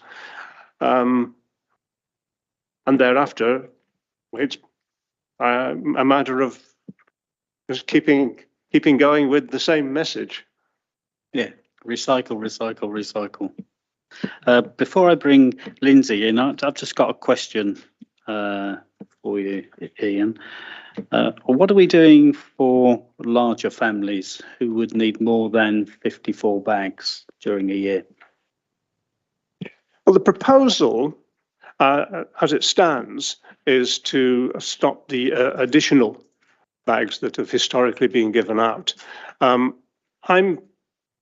of 2 minds on that. On the one hand, there is a need to assist larger families. On the other hand, it would be open to abuse. If this executive believes that we should continue to offer more, then I would suggest that we can do that, but I'll happily do that. But I think again that would have to be reduced proportionately with the main distribution.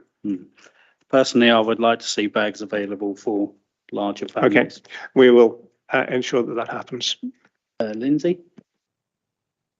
I was going to say that about large families as well, and I would support, I think, a prorated approach to the number of additional bags that have been given out in the past, because there will be families of 5, 6 and more that will increase their recycling but still have more than one bag per week. The 54 is an interesting number because what it does is 1 bag a week with 2 at Christmas and New Year. And I think those are when we will need 2 bags, even most people and the like. So I think that that does make a logical approach, and it actually goes along with the strategy that has been around for a little while of encouraging people to only put 1 blue bag out per week at most. And some of the costs are interesting because it costs the council £128 a tonne to get rid of blue bags. Every tonne of blue bags that gets into landfill is £128.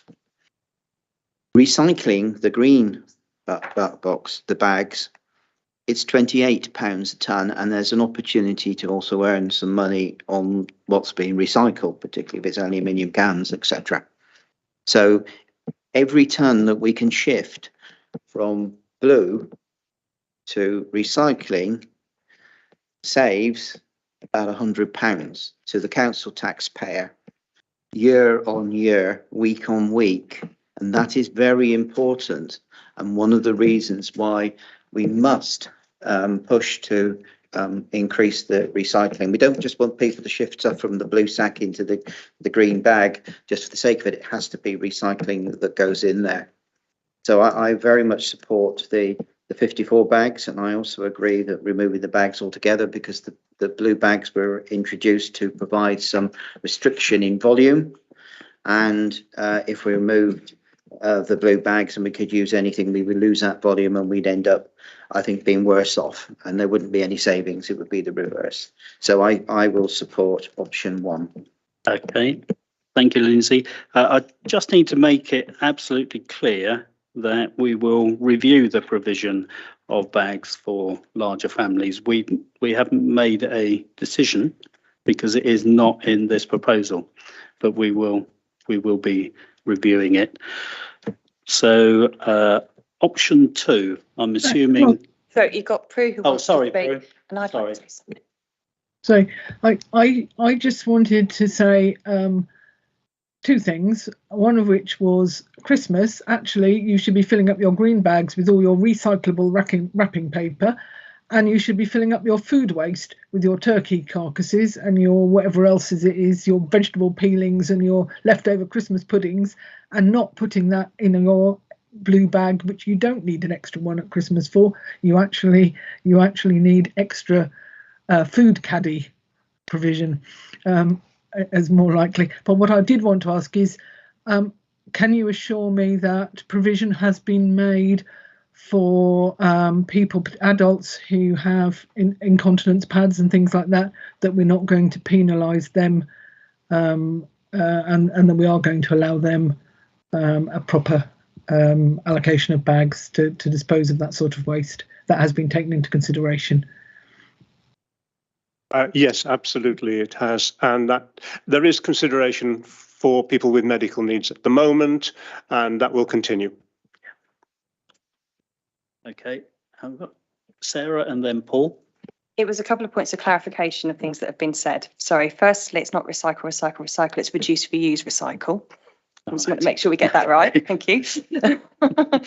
And secondly, the majority of the blue bag waste doesn't go to landfill, actually gets incinerated. And we need to be very clear, there's a small amount that goes to landfill, but the majority of our residual waste goes for incineration. And I want to make sure, because there's a lot of misconceptions in the public about that, and we shouldn't be fueling that. Thank you. Paul? I was actually going to make a similar point around reduce, reuse and recycle, and we need to really improve our comms on that to make sure people do reduce the waste, reuse it wherever possible and recycle it. But the reduction overall is the key, because everything goes into the RE3 contract. And if we're the highest tonnage, we're ending up paying the majority of the costs. Yeah.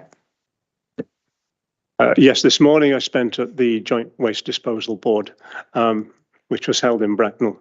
And the latest figures suggest that Wokingham is currently and will continue with approximately 40% of the cost of RE3 because our tonnage is not controlled in the way that Reading and Bracknell have managed to control their tonnage over the last year or two.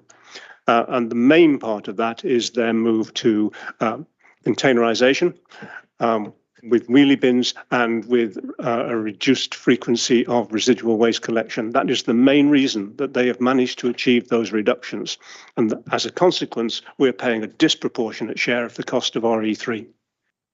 Okay, thank you. Anybody else to ask any questions, make any statements? So I'm assuming that there is no support for option 2. That's correct? Yep. Okay, so for agenda item 35 on page 69, the recommendation is option 1. Approve the proposed change of policy from supplying 80 blue bags for refuge to 54 blue bags for refuse per annum to all properties, including larger households. All those in favour? Thank you very much. The unanimous. So we move to item number 36, ceasing the supply of single-use plastic food caddy liners. And this is you again, Ian. Yes, food caddy liners. I can't believe that I'm actually talking about them here today. I don't know why we should be, but I will, and I will go back to the beginning.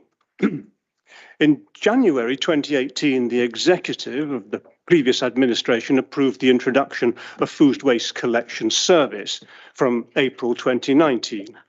As an incentive to participate, residents were given an introductory roll of 50 caddy liners delivered with the caddies in early 2019.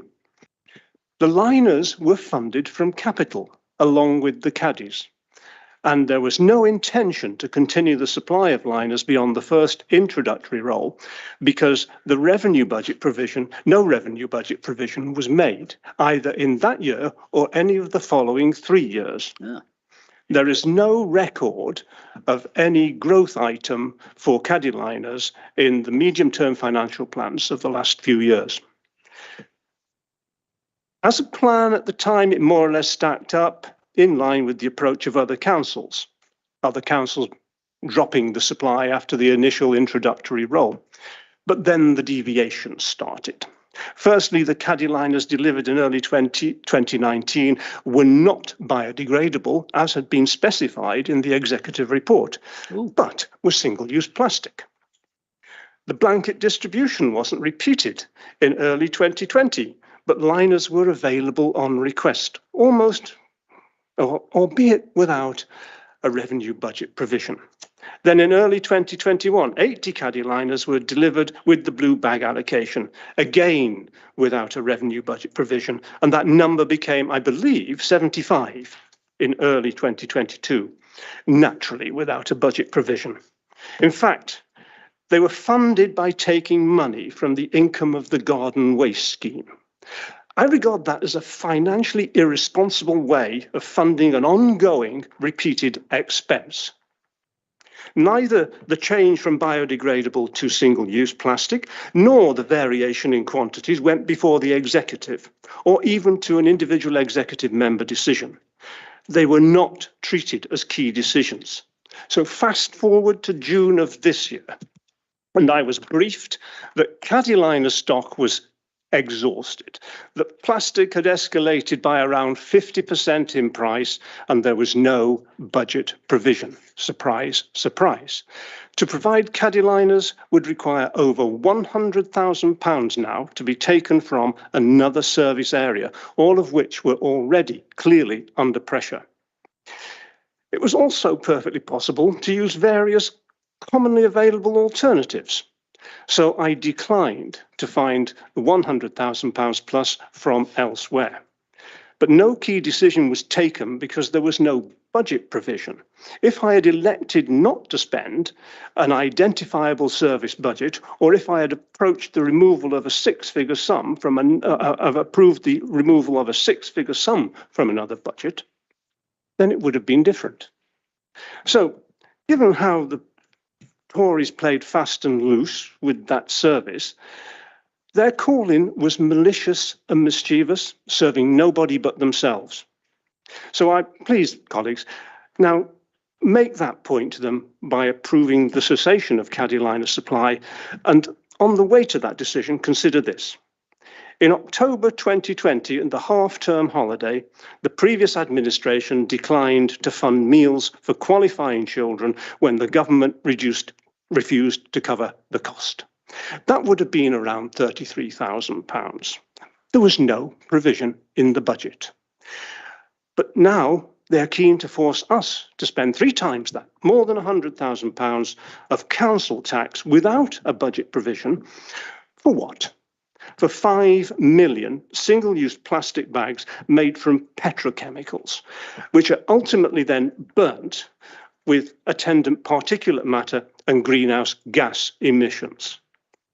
I think if you wanted to define the difference between this administration and the former administration, you have it right there.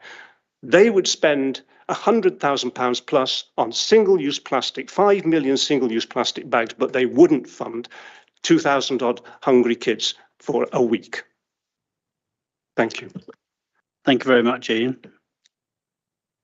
Any members like to add to that? Imogen. I'm going to reiterate that there is absolutely no provision in the budget for these caddy liners, none at all. And to fund these bags would cost an extra £120,000 per year. This is money we don't have. We need to make savings across the board and ensure that where we do spend extra money, it only goes to those who are in the most in need, as Ian specified with the children. Most councils do not provide caddy liners to every household and have better food waste recycling rates than we do. Speaking to friends in Bracknell, where caddy liners are not supplied to residents, many people don't use the liners at all and just regularly wash out their caddies, or they source a liner from other sources, such as using old recycled bags. I'm hoping that Ian will monitor the food waste service to see if there is any significant changes in its use. Or if it's negative, then we can react accordingly. And that's my question. We continually monitor the tonnage of food waste and the split. So we will continue to do so, probably more hawkishly than we have in the past. Thank you. Lindsay? Yes, those of you who've got the Wokingham Today paper will have seen potentially the letter I put in. I've actually challenged the opposition to identify within the budget a discrete line for the caddy liners. And I've also requested the newspaper, the editor and his team to be independent adjudicators as to whether the opposition can find such a line in the budget, because none of us can find it. The officers have told us there is nothing in the budget.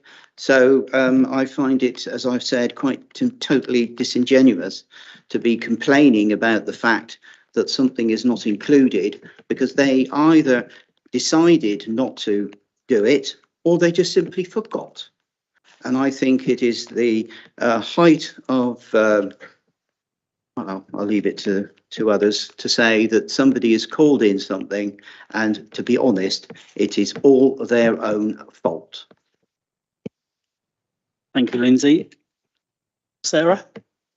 I was just going to quickly add, I know that the predominant financial aspects have been looked at here, but Ian has touched on the environmental side of things. And just as a reminder, we declared a climate emergency to be carbon neutral by 2030, both as an organisation and as a geographic region.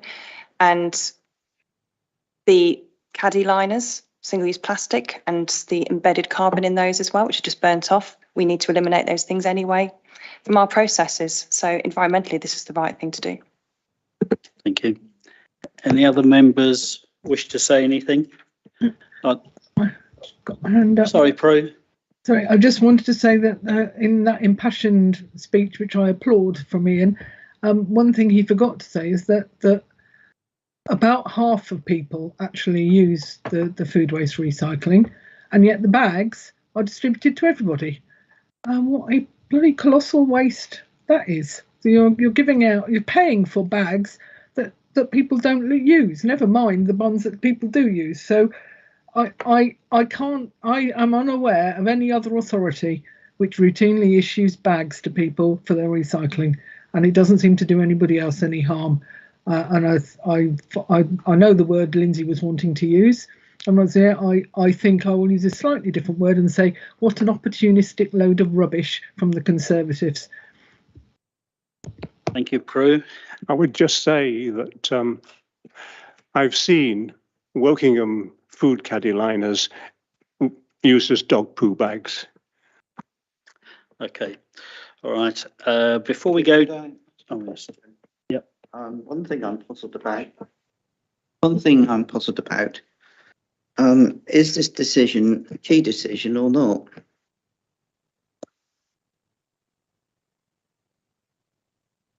I think we feel that it is not.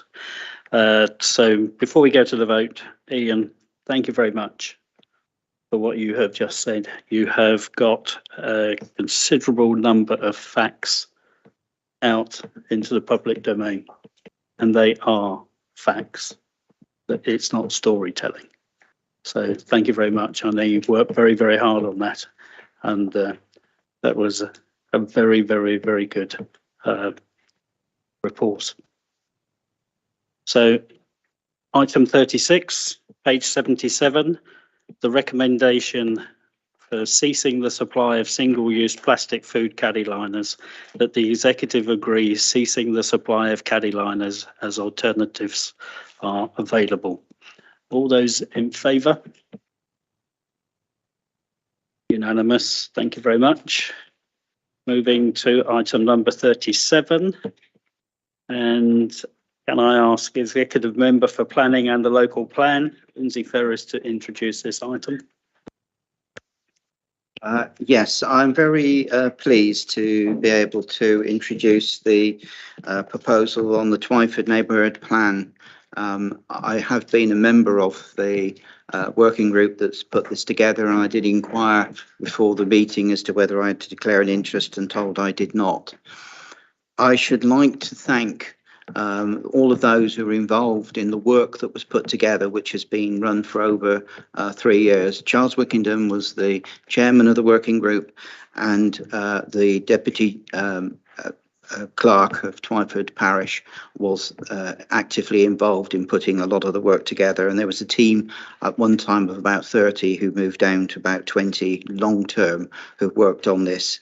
And what I have the pleasure to putting forward is that we move to the next stage of the network plan, and that is that we need to approve a 6-week consultation for the draft Twyford Neighbourhood Plan, and that we need to agree to appoint an examiner to independently examine the draft Twyford Neighbourhood Plan, delegating the appointment and submission of the examination document to the Director of Place and Growth in consultation with the lead member of Planning and Local Plan, which of course is myself. The consultation is scheduled, if we approve tonight, to go from the 10th of October to the 21st of November this year. And I encourage everyone to support the plan moving forward. Thank you, Lindsay. Anybody have any questions or comments? No? So I'll put this to the vote. We're voting on the recommendation set out on page 81 of the agenda, and it is agenda item 37. All those in favour of the recommendation? Thank you very much. Unanimous. We move on to item 37, which is 38, which is also Lindsay.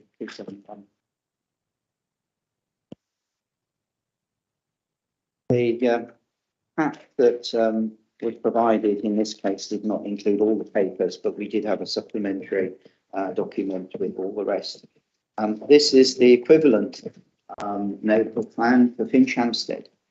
I would say that all of those who've been involved, the parish council and all those who've been working on it, because I know it's been going around at the same time as when Twyford, and I much appreciate all the work that councillors and residents have done on putting such a comprehensive plan together.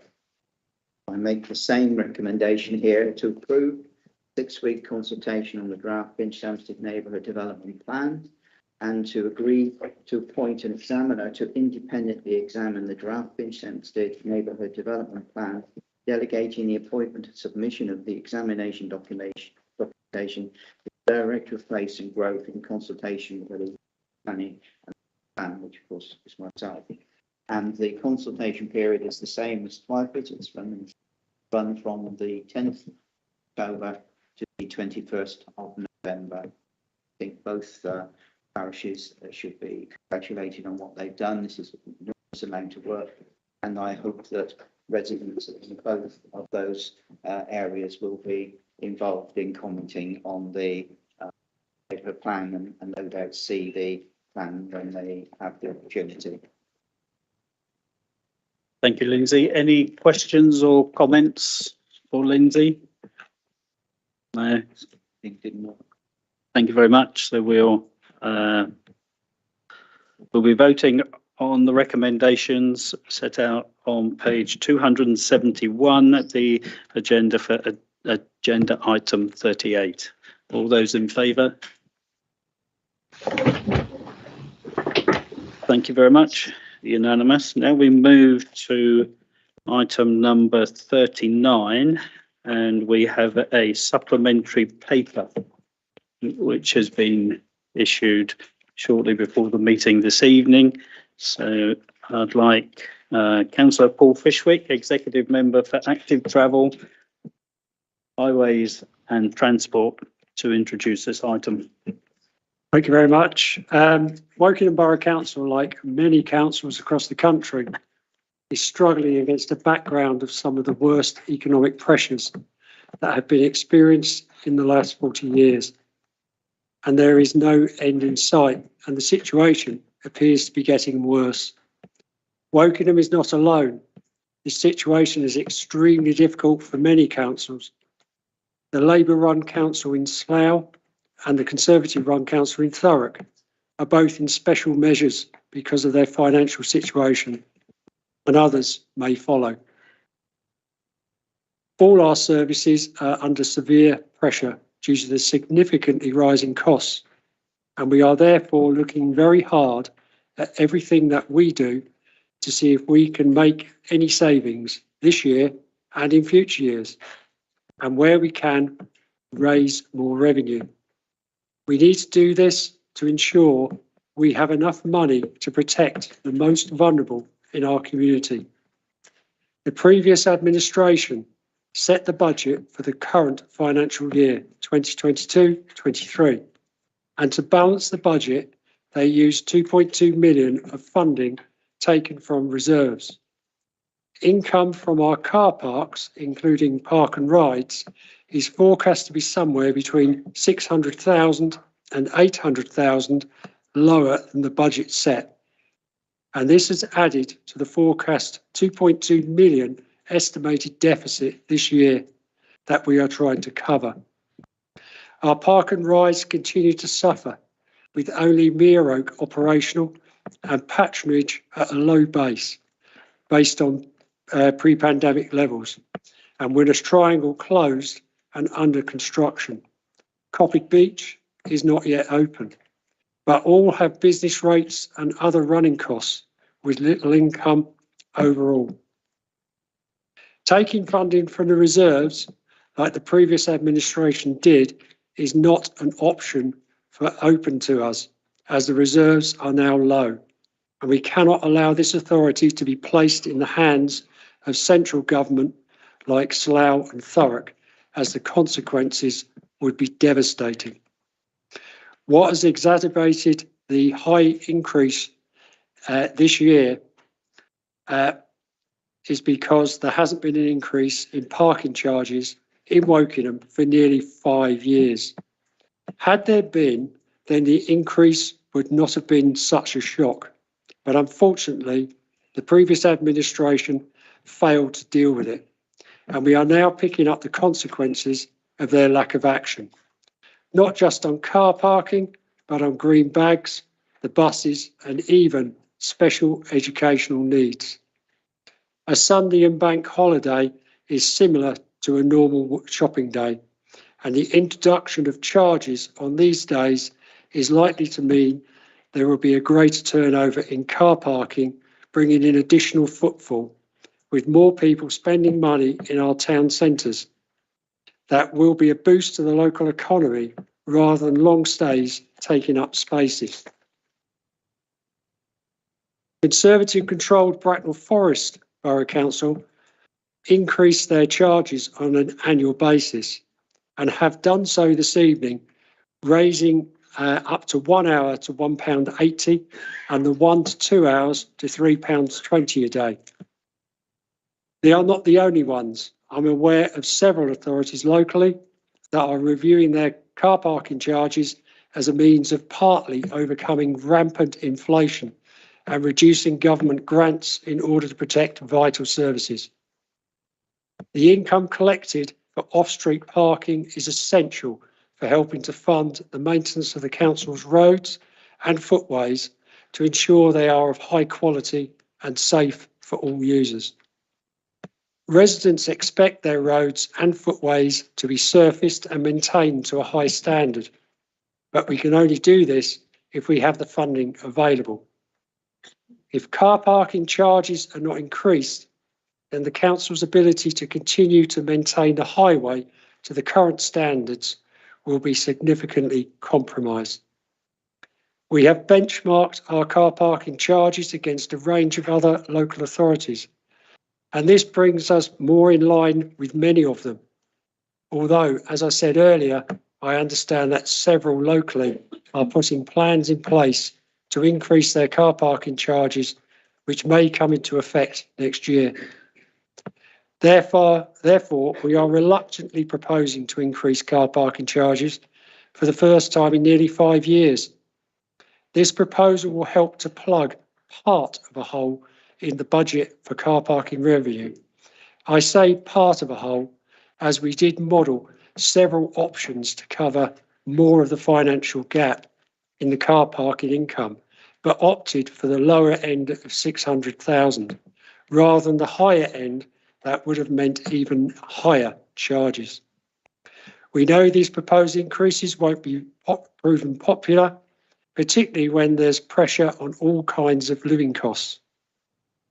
But our parking fees support the funding of the increasing cost of footway and road maintenance, and unfortunately, we can't afford to keep them where they are with the unprecedented financial pressures of all councils are under. If the previous administration had increased car parking charges in small steps, then we would not be faced with the difficult situation that we have today. We are all in an emergency financial situation, and urgent action and decisions are necessary to recover income and protect our services from the most vulnerable in our community. However, since the report was made public, some interesting and valuable feedback has been received, and this has allowed us to relook at the proposals and amend the proposed charges. My thanks go to residents and fellow councillors who have raised these points. With the additional information, I can now propose an amended car parking charges report and template. But before I do that, I would like to thank officers for their hard work on assisting me in putting this paper together this evening. An amended charging proposal has been circulated, which in summary introduced a flat rate evening charge from 6 p.m. until 10 p.m. of £1 for the first hour and £2 for more than 1 hour. This replaces the daytime rates of £1.30 for 1 hour, £2.50 for 2 hours, and £4.50 for up to 4 hours. Introduces a second change for outside of Wokingham Town Centre, whereby car parking charges would be set at a lower daytime rate of £1 for the first hour, £2 for 2 hours, £4 for 4 hours, £6 for 6 hours, and £8 for more than 6 hours. This replaces the rates of £1.30 for 1 hour, £2.50 for 2 hours, £4.50 for 4 hours, £6.50 for up to 6 hours, and £9 for more than 6 hours. Retains Headley Road Woodley 30-minute stay now at 60p instead of £1.30 for up to 1 hour. Extends the residence permit scheme, which will be included as part of the traffic regulation order for residents living within a zone that would qualify, provided they met the terms and conditions. This would be aimed at residents, for example, that live adjacent to an off-street car park such as Woodley Town Centre, Headley Road, where flats are located above the shops. A revision of the season ticket calculations from a borough-wide 1 month season ticket, £168.50 to £100 Wokingham Town Centre and £92 outside Wokingham Town. 3 month season ticket, £506.50 to £300 Wokingham Town and £275 outside Wokingham Town. 6 month season ticket, £1,013 to £600 Wokingham Town and £550 outside Wokingham Town. And a 12 month season ticket, £2,026 to £1,200 Wokingham Town and £1,100 outside Wokingham Town. These were previously made on pre-COVID travel, and we all know that the world has changed and the travel habits are now very different.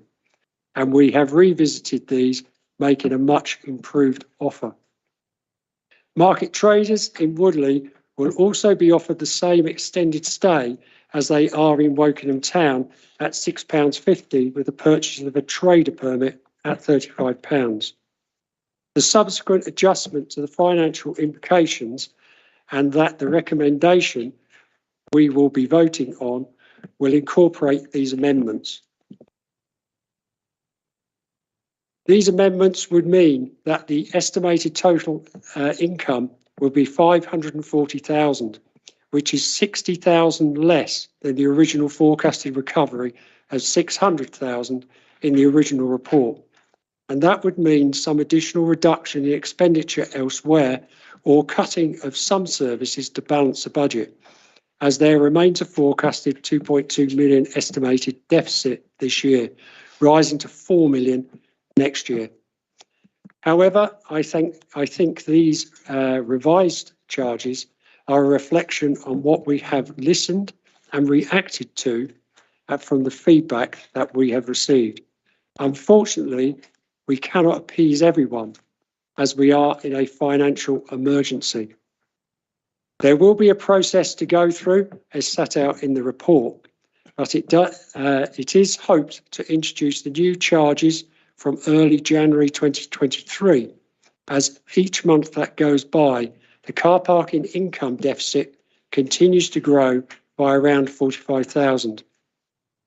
I hope that the executive will support the amended charges for off-street car parking to enable the council to start the recovery of funding as quickly as possible to support our essential services. Thank you. Thank you, Paul. Does anybody have any questions or comments? Imogen? Sure. There are several items being discussed this evening that have a budgetary impact, and I despair at the fact that we're having to make these decisions at a time when many are feeling the economic pinch. But our council is also being affected by the economic crisis that is affecting everybody else as well. What we have here as a result of a combination of poor forward planning and our reserves being drained during COVID and the economic crisis that's been exacerbated by our current government. Let me be clear, these choices would still have to be made with the previous administration if they were still in power, and they are not suggesting credible alternatives to what we're having to do. If we do not look at this question, and becomes much what services we will be pull the funding from. With our deficit, we will going to have to pull the funding from somewhere else. So what are we looking at in our options across all areas? Do we take the money from children, adult social care, libraries, or where? What we are providing extra funding for is to low income. We are providing extra funding to low income families for free school meals in the holidays. Do we remove the money from those people who need it the most? I hope not.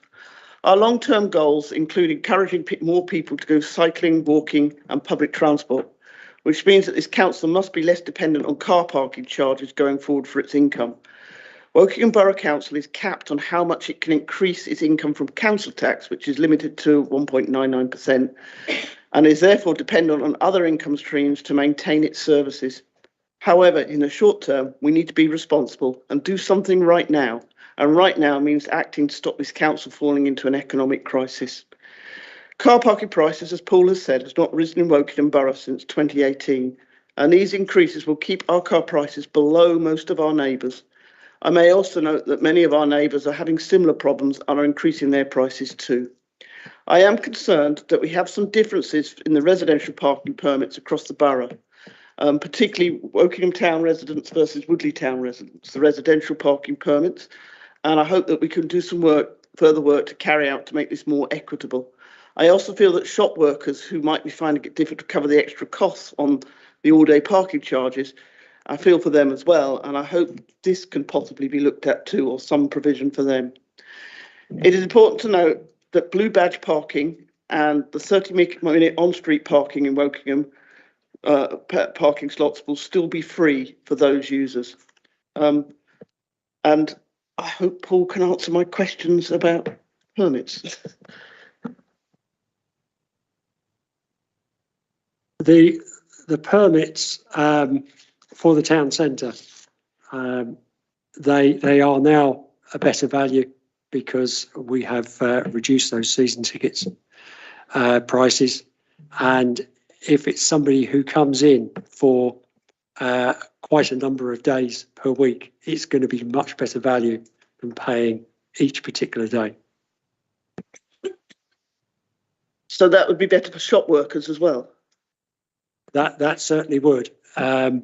If they are coming in to the town centre, Woodley or Wokingham, and they are a regular user, it's going to be better for them to purchase one of those particular tickets. Yeah. Would those season tickets be payable to people who work in the town, not just people who live in the town? Because I think it's currently set at people who live in the town.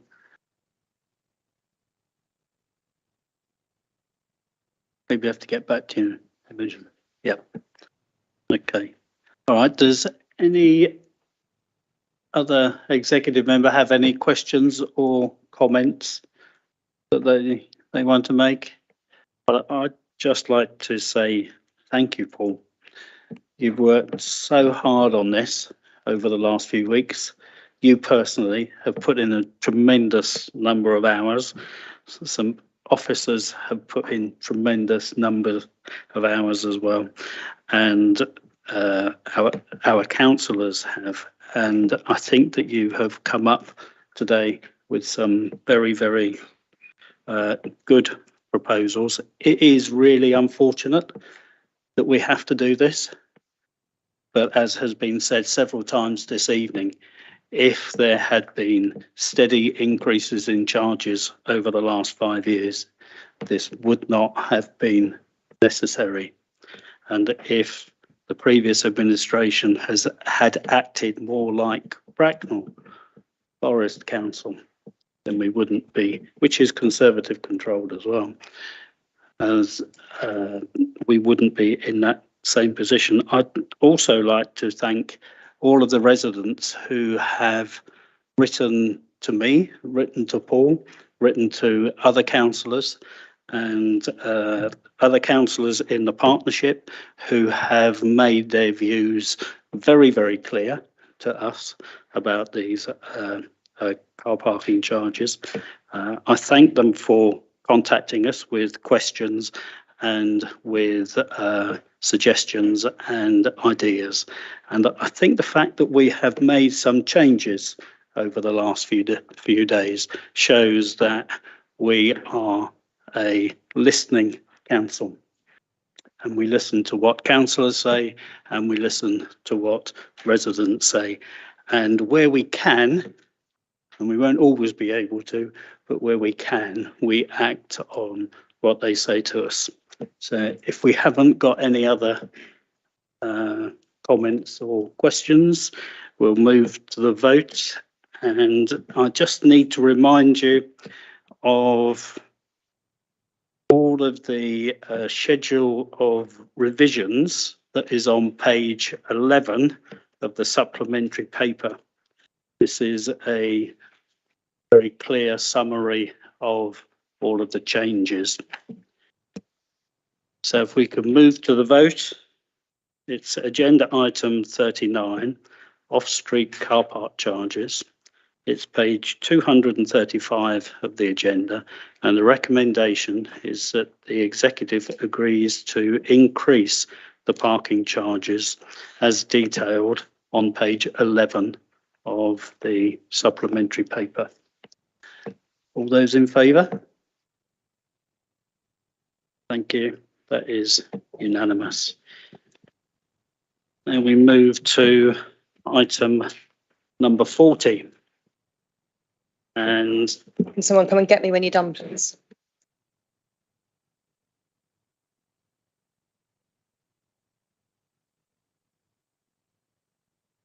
this is Carnival Hub Public Realm Art installation, and I will be introducing this.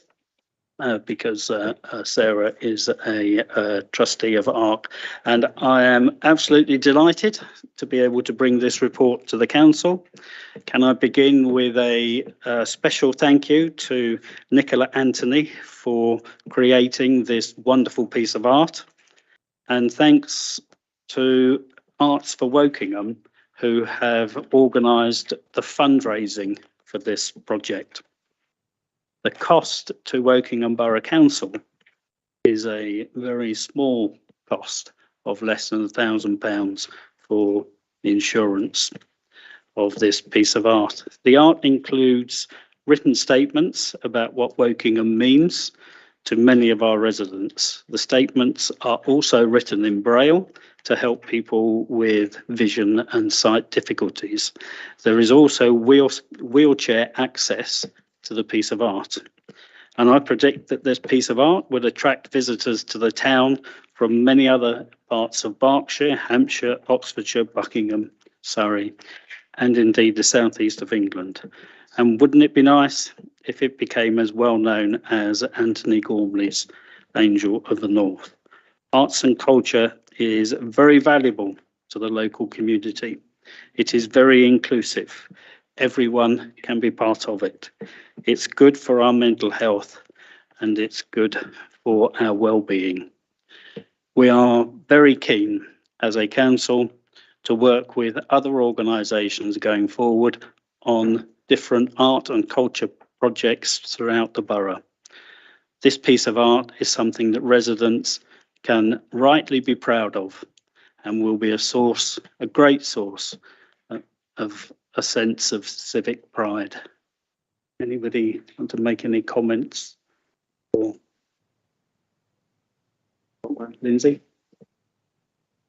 I think it was touched on in an answer to one of your questions on this, and that's about linking in the arts into the local plan updates. And obviously, as that's an issue in my portfolio, I would indicate that we will be taking that seriously and including it into a portion of the local plan update, as we're going through a whole series of areas at the moment. We've had one session on the climate change issue, so this is the sort of thing that we can have a discussion within the cross-party working group. Okay, thank you, Lindsay. Anybody else want to make any comments, questions? No. Okay, I'll move to the vote. Oh, sorry, Imogen. Do we have any idea how much cleaning it will require? No, I don't. Oh, okay. We'll find I know out. we've got a budget here for it. I was just like, wondering if there's any more details on that, but that's fine. No, we'll find out for you though. Agenda item 40 on page 291, Carnival Hub Public Realm Art Installation. All those in favour of the recommendation? That's carried unanimously. Thank you very much. I want to bring Sarah back.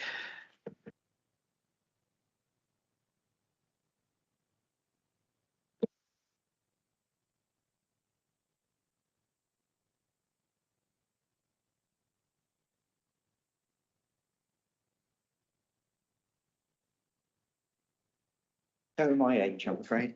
That's okay then.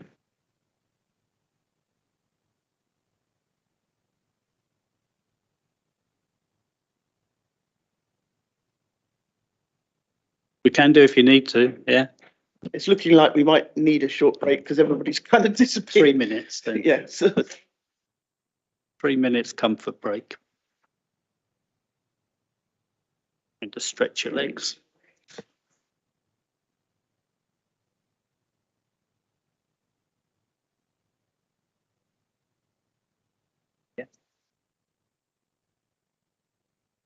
Yep.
Yeah, we're quiet on that. Yep, okay.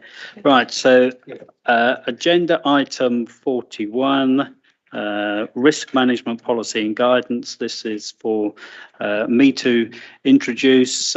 Risk management is a key element of the Council's governance framework. Policy and guidance was received by the Audit Committee on the 27th of June, and following that, it has been decided to provide more clarity on how risks are described. The new format looks to simplify the description of the risk and enhance the focus on the cause of the risk. Is there any questions or comments from anyone? If not, I'll go straight to the vote. So this is agenda item 41 on page 297. And all those in favour of the recommendation that the executive approve the council's risk management policy and guidance with the changes described in the executive summary as recommended by the audit committee. Those in favour? It's unanimous. Thank you very much. Item 42, energy contract procurement. This item has been withdrawn and the statement has been prepared by officers, which I will read out. Last week, the government announced a package of measures through the energy bill, introducing a freeze cap on energy costs, which includes local authority buildings.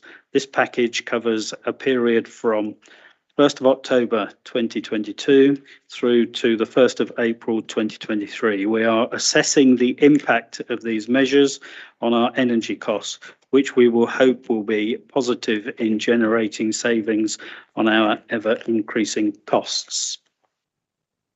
In light of this policy announcement and with uncertainty as to what aid the government may offer after this time frame, we need further time to consider the right course of action regarding procurement of our future energy supplies. We have therefore withdrawn the paper due to be considered by the executive tonight on energy contract procurement and subsequently from consideration by the council in October. Our contract with our existing supplier remains in place and consideration of future energy suppliers will be brought back to the executive and the council in due course next year.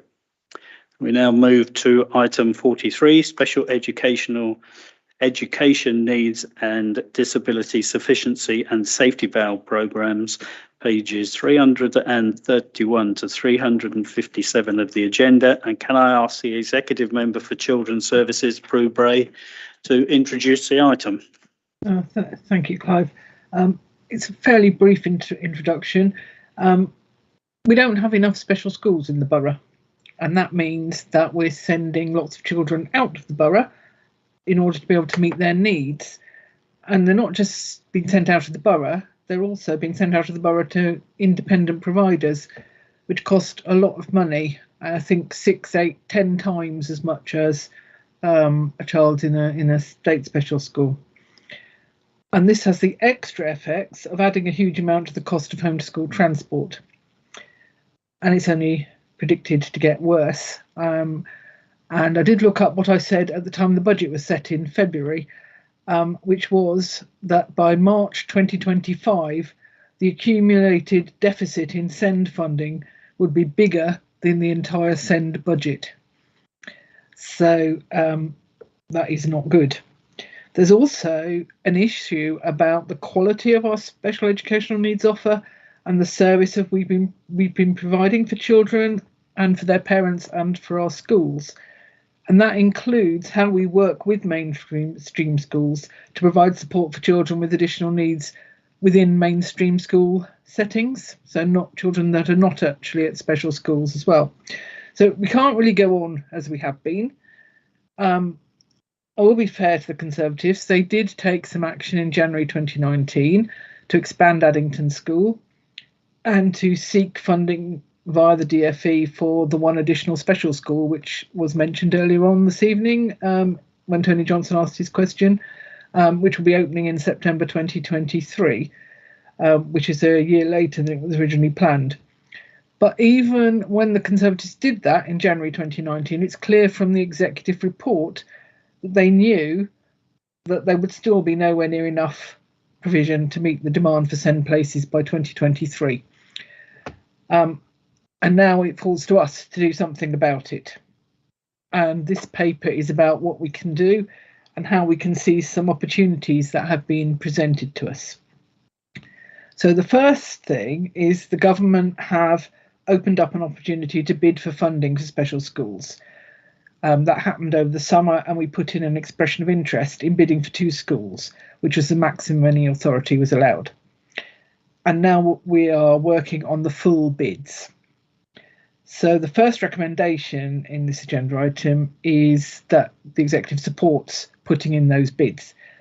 We don't know if we will get 2 schools or 1 school or no schools, but we have to make sure we don't miss the opportunity to try to get the funding, because it's hard to know where we will get an equivalent amount of money from our own resources.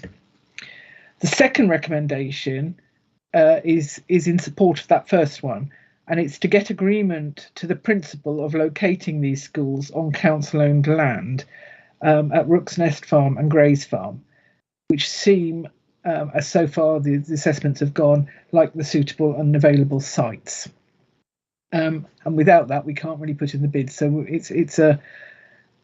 we're not asking you to dispose of the sites or do anything to the site, but just agree that we can put them in the bids. And if the bids go ahead, then there'll be a next stage where we'll have to agree exactly what it looks like. The third recommendation is about the safety valve intervention. So difficulties with special educational needs funding is a national problem. It's not just a Woking problem. And the government has put in place a programme called the Safety Valve Programme to offer help to those authorities which are in the worst situation. The fact that we have been offered the chance to participate in that tells you that we are one of the authorities with the most difficult financial situation with regard to SEND. This is not, the invitation to participate is not a get out of jail free card. It's more like an opportunity to experience some tough love. And the first stage in it is to convince the DFE that we are ready and willing to roll up our sleeves and put in the work that's going to be required to pull our high needs block deficit round. Officers have been working flat out in preparation for the first safety valve meeting, which is in October. We don't know what we'll get out of that. Negotiations over that are likely to take several months. And finally, we need to address other issues with our SEND service and provision and work better with our schools and with parents. And that's what recommendation 4 is really about. So I hope you will understand, it's gone on a bit longer than I expected, actually. I focused on the money, but this is also about improving the quality of provision so that we actually try to make sure we're really meeting individual needs. There's quite a long way to go on all that as well, but we have an active SEND improvement plan, and we had that before we were invited to started focusing on safety valve. And I think it's got 24 work streams in it, something like that. So there's already a lot of other work going on about how we can improve our offer. I do need to stress how hard officers have been working to get everything sorted for the school's bids and the safety valve programme and the SEND improvement plan. And that's on top of all the other issues that we've had, like coping with unprecedented demand for mainstream school places. So I would like to publicly thank the Children's Services team as well. Hopefully that sets the scene. This is about how we can get our SEND spending back under control and making the best use of the opportunities we've got to get outside support to do that. So I hope you'll agree to all the recommendations. Thank you. Thank you, Prue. Does anybody have any comment or any question for Prue? No, Lindsay? I know that we've got to get a bid in by October, but have the government given any identification when they would likely to make a decision one way or the other? What we have discovered is it's the same situation as normal. They keep all their cards extremely close to their chest and won't reveal a single iota of information. So, yeah, unfortunately, we can't get any clues at all. And believe me, people have been trying. All right. Thank you, Prue. You have thanked. Oh, sorry, David. I was just thinking, I mean, hopefully we'll win at least one of these SEND schools, if not both of them. Have we got a plan B, or is that something which is too expensive at the moment? We have got a sort of plan B, but I think we're very much reliant on plan A. I think it's very difficult to know whether we will get one or two or no schools, and we just don't know. I would hope that we will get one, and one will go a long way to helping. But we just don't know, so I can't really say to you, and I'd rather concentrate on what we need to concentrate on at the moment to make the most likely that we will achieve that. And we do have some other backup plans, but they don't look very palatable compared to trying to get the money from the DFE, I have to say. Okay, thank you, Prue. So I was about to say you have thanked the officers for all of their very, very hard work in trying to find some sites, put bids together for 2 new SEND schools, and also to try to reduce the high needs block. And I know you and I attended a report about that this morning, which was really, really good, very, very well put together. And I would like you to go back to all of the officers who have been involved and not only give them your own thanks for what they've done, but also the thanks of the executive, because if they can pull off these things, it will be absolutely wonderful for the council. Well, yes, I will do that, of course. Okay, so we can go to the vote. Agenda item 43, page 331 of the agenda, and it's special education needs and disability sufficiency and safety valve programs. All those in favour of the recommendations? Thank you very much. That is unanimous. And then we move to item number 44. And this will be introduced by David Hare, Executive Member for Health, Wellbeing and Adult Services. Thank you. And this is the Commission Services for the Health and Wellbeing of Carers. And we need to approve a re-tendering of the carers contract. We've put, Adult Services have put an additional £80,000 into the carers contract, making a total of £234,000 per annum, because carers are so important. Sometimes we don't really know what a carer is, but a carer is someone who, without payment, and I think that's always important, without payment helps another person who needs support. And these people are very important for Adult Services, helping us to not how services not to be used, and helping us. So we need to help them. We want to support and enable them to do the best job that they can do. And we also want to give them a life.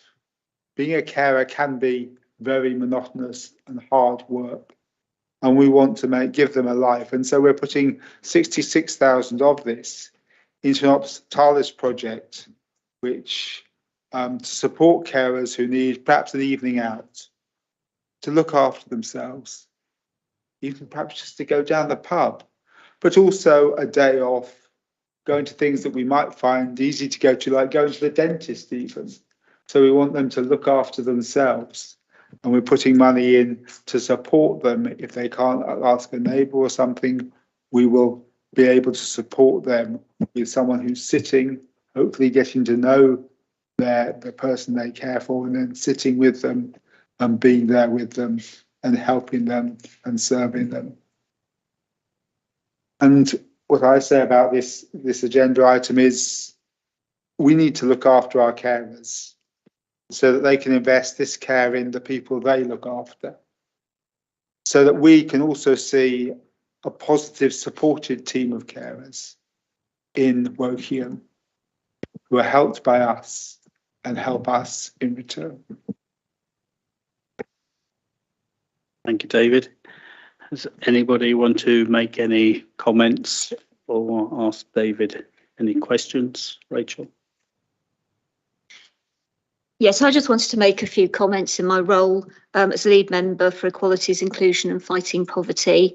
I'm really pleased to see these plans to support our unpaid carers. Unpaid carers are an absolutely vital part of society. Many of them are women, of course, and far too many of them unfortunately live in poverty or on very low incomes. I want to thank the officers as well for all of their work on this, both with what they have brought to us tonight and for what they will be doing in the coming months. They've given tremendous consideration to the needs of our unpaid carers, including to their safety and to reducing their social isolation.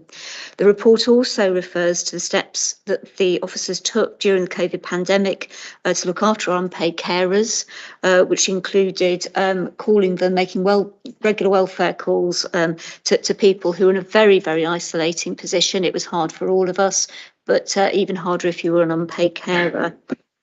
So I wanted to just take a moment to say thank you very much to the unpaid carers and also to the officers who've given terrific support to our community. So thank you. Thank you, Rachel. Yeah, thank you very much, Rachel. And as you say, the officers have really invested in this and they know how important it is. And it's something that's easy to miss out and something easy just to ignore. Oh, well, that isn't essential.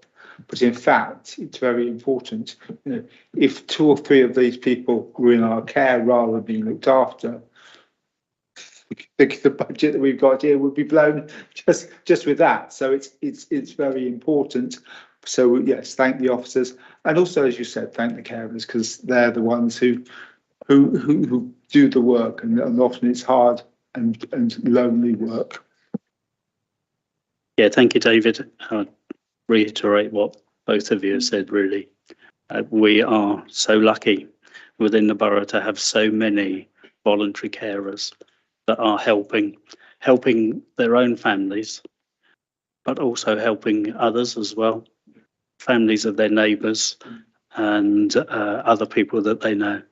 And the work that these people do is just absolutely wonderful. Any other questions? No. So agenda item 14 on page 357 of the agenda, commission services for the health and well-being of carers. All those in favour of the recommendations, please raise your hands. Thank you very much. Unanimous. Item number 45. Also you, David.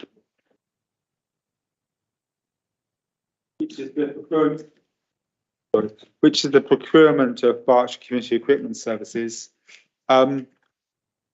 This is an excellent service which basically we want to keep going, and we're sorry we have to re-tender for this one, but time goes round and round, and it's provided by all the boroughs in Berkshire, working together to provide emergency equipment for people who need it. And yeah, that might be a stick, a raised seat, a grab rail, or an orthopaedic bed. That's even specialist chairs, hoists or bath aids, things that are essential to keep people safe at home. This service in Wokingham supported about 2,500 people last year. And as it said in the report, its stated aims, I think, are most important. First of all, it's to keep people safe, to help people stay safe. So if you need a stick and you can't afford it, they can get you one and things like that, which is important. And then also to prevent, reduce and delay the need for formal care and support. People can stay independent And as we've just said, there might well be carers who support them as well, but they have a measure of independence, which for many of us is so important. And then to work in partnership with the Commission services, deliver both quality and then, the quality of the service and value for money, and working together with all the unitaries provides excellent value for money. So I'd ask us to keep the service that delivers to the disabled people of Woking. It's a good service and we want to go on with it. Okay. Any questions or comments on this? No? Okay, so we go to the vote. Agenda item 45, page 383 of the agenda, the procurement of the Berkshire Community Equipment Service. All those in favour of the recommendation? That is unanimous. Thank you very much. Sarah? I was going to say, before we finish the meeting, am I allowed to make a short statement? Yeah.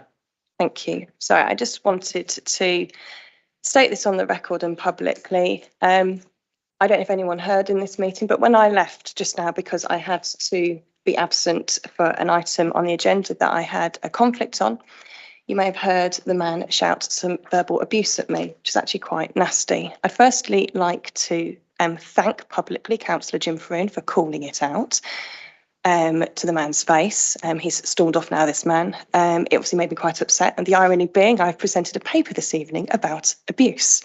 I just find it quite unbelievable. I'm obviously quite upset by this, which is why I've missed a few items. So apologies for that. I just think it's unacceptable that we're doing our role and we should be able to come to our place of work and do our job without abuse from people. Sorry. You are. And it's just completely unacceptable. We are making some very tough decisions. We don't take this lightly. If we only made populist, easy decisions, we would be bankrupt as a council, and we would not be able to deliver anything other than statutory services. And I hope that this council takes action against members of the public that abuse officers and members in this way. It's just unacceptable. Thank you very much, Sarah. And I am really, really saddened that this has happened to you tonight. It should not have happened. It is totally, absolutely unacceptable for somebody who has attended an open public meeting like this to then abuse one of any of our councillors, but to abuse a female councillor when we have been talking about that earlier this evening. It is absolutely disgraceful, and I am sure, 100% sure, that we will take this matter further. So, Ian? I would like to request officers to consider whether it would be feasible to ban this individual from Wokingham Borough Council property indefinitely. We can consider that, yes. Yeah. What has happened tonight is an absolute disgrace and really should not have happened. And we're all very, very, very sorry that it has. So I'll close the meeting now, thanking all of the executive members for attending, all of the officers who have supported us this evening, and thank you to all of the members of the public, nearly all of them anyway, who have attended this meeting this evening in person here in Chute End, and also have been watching online on YouTube. So thank you very much. The meeting is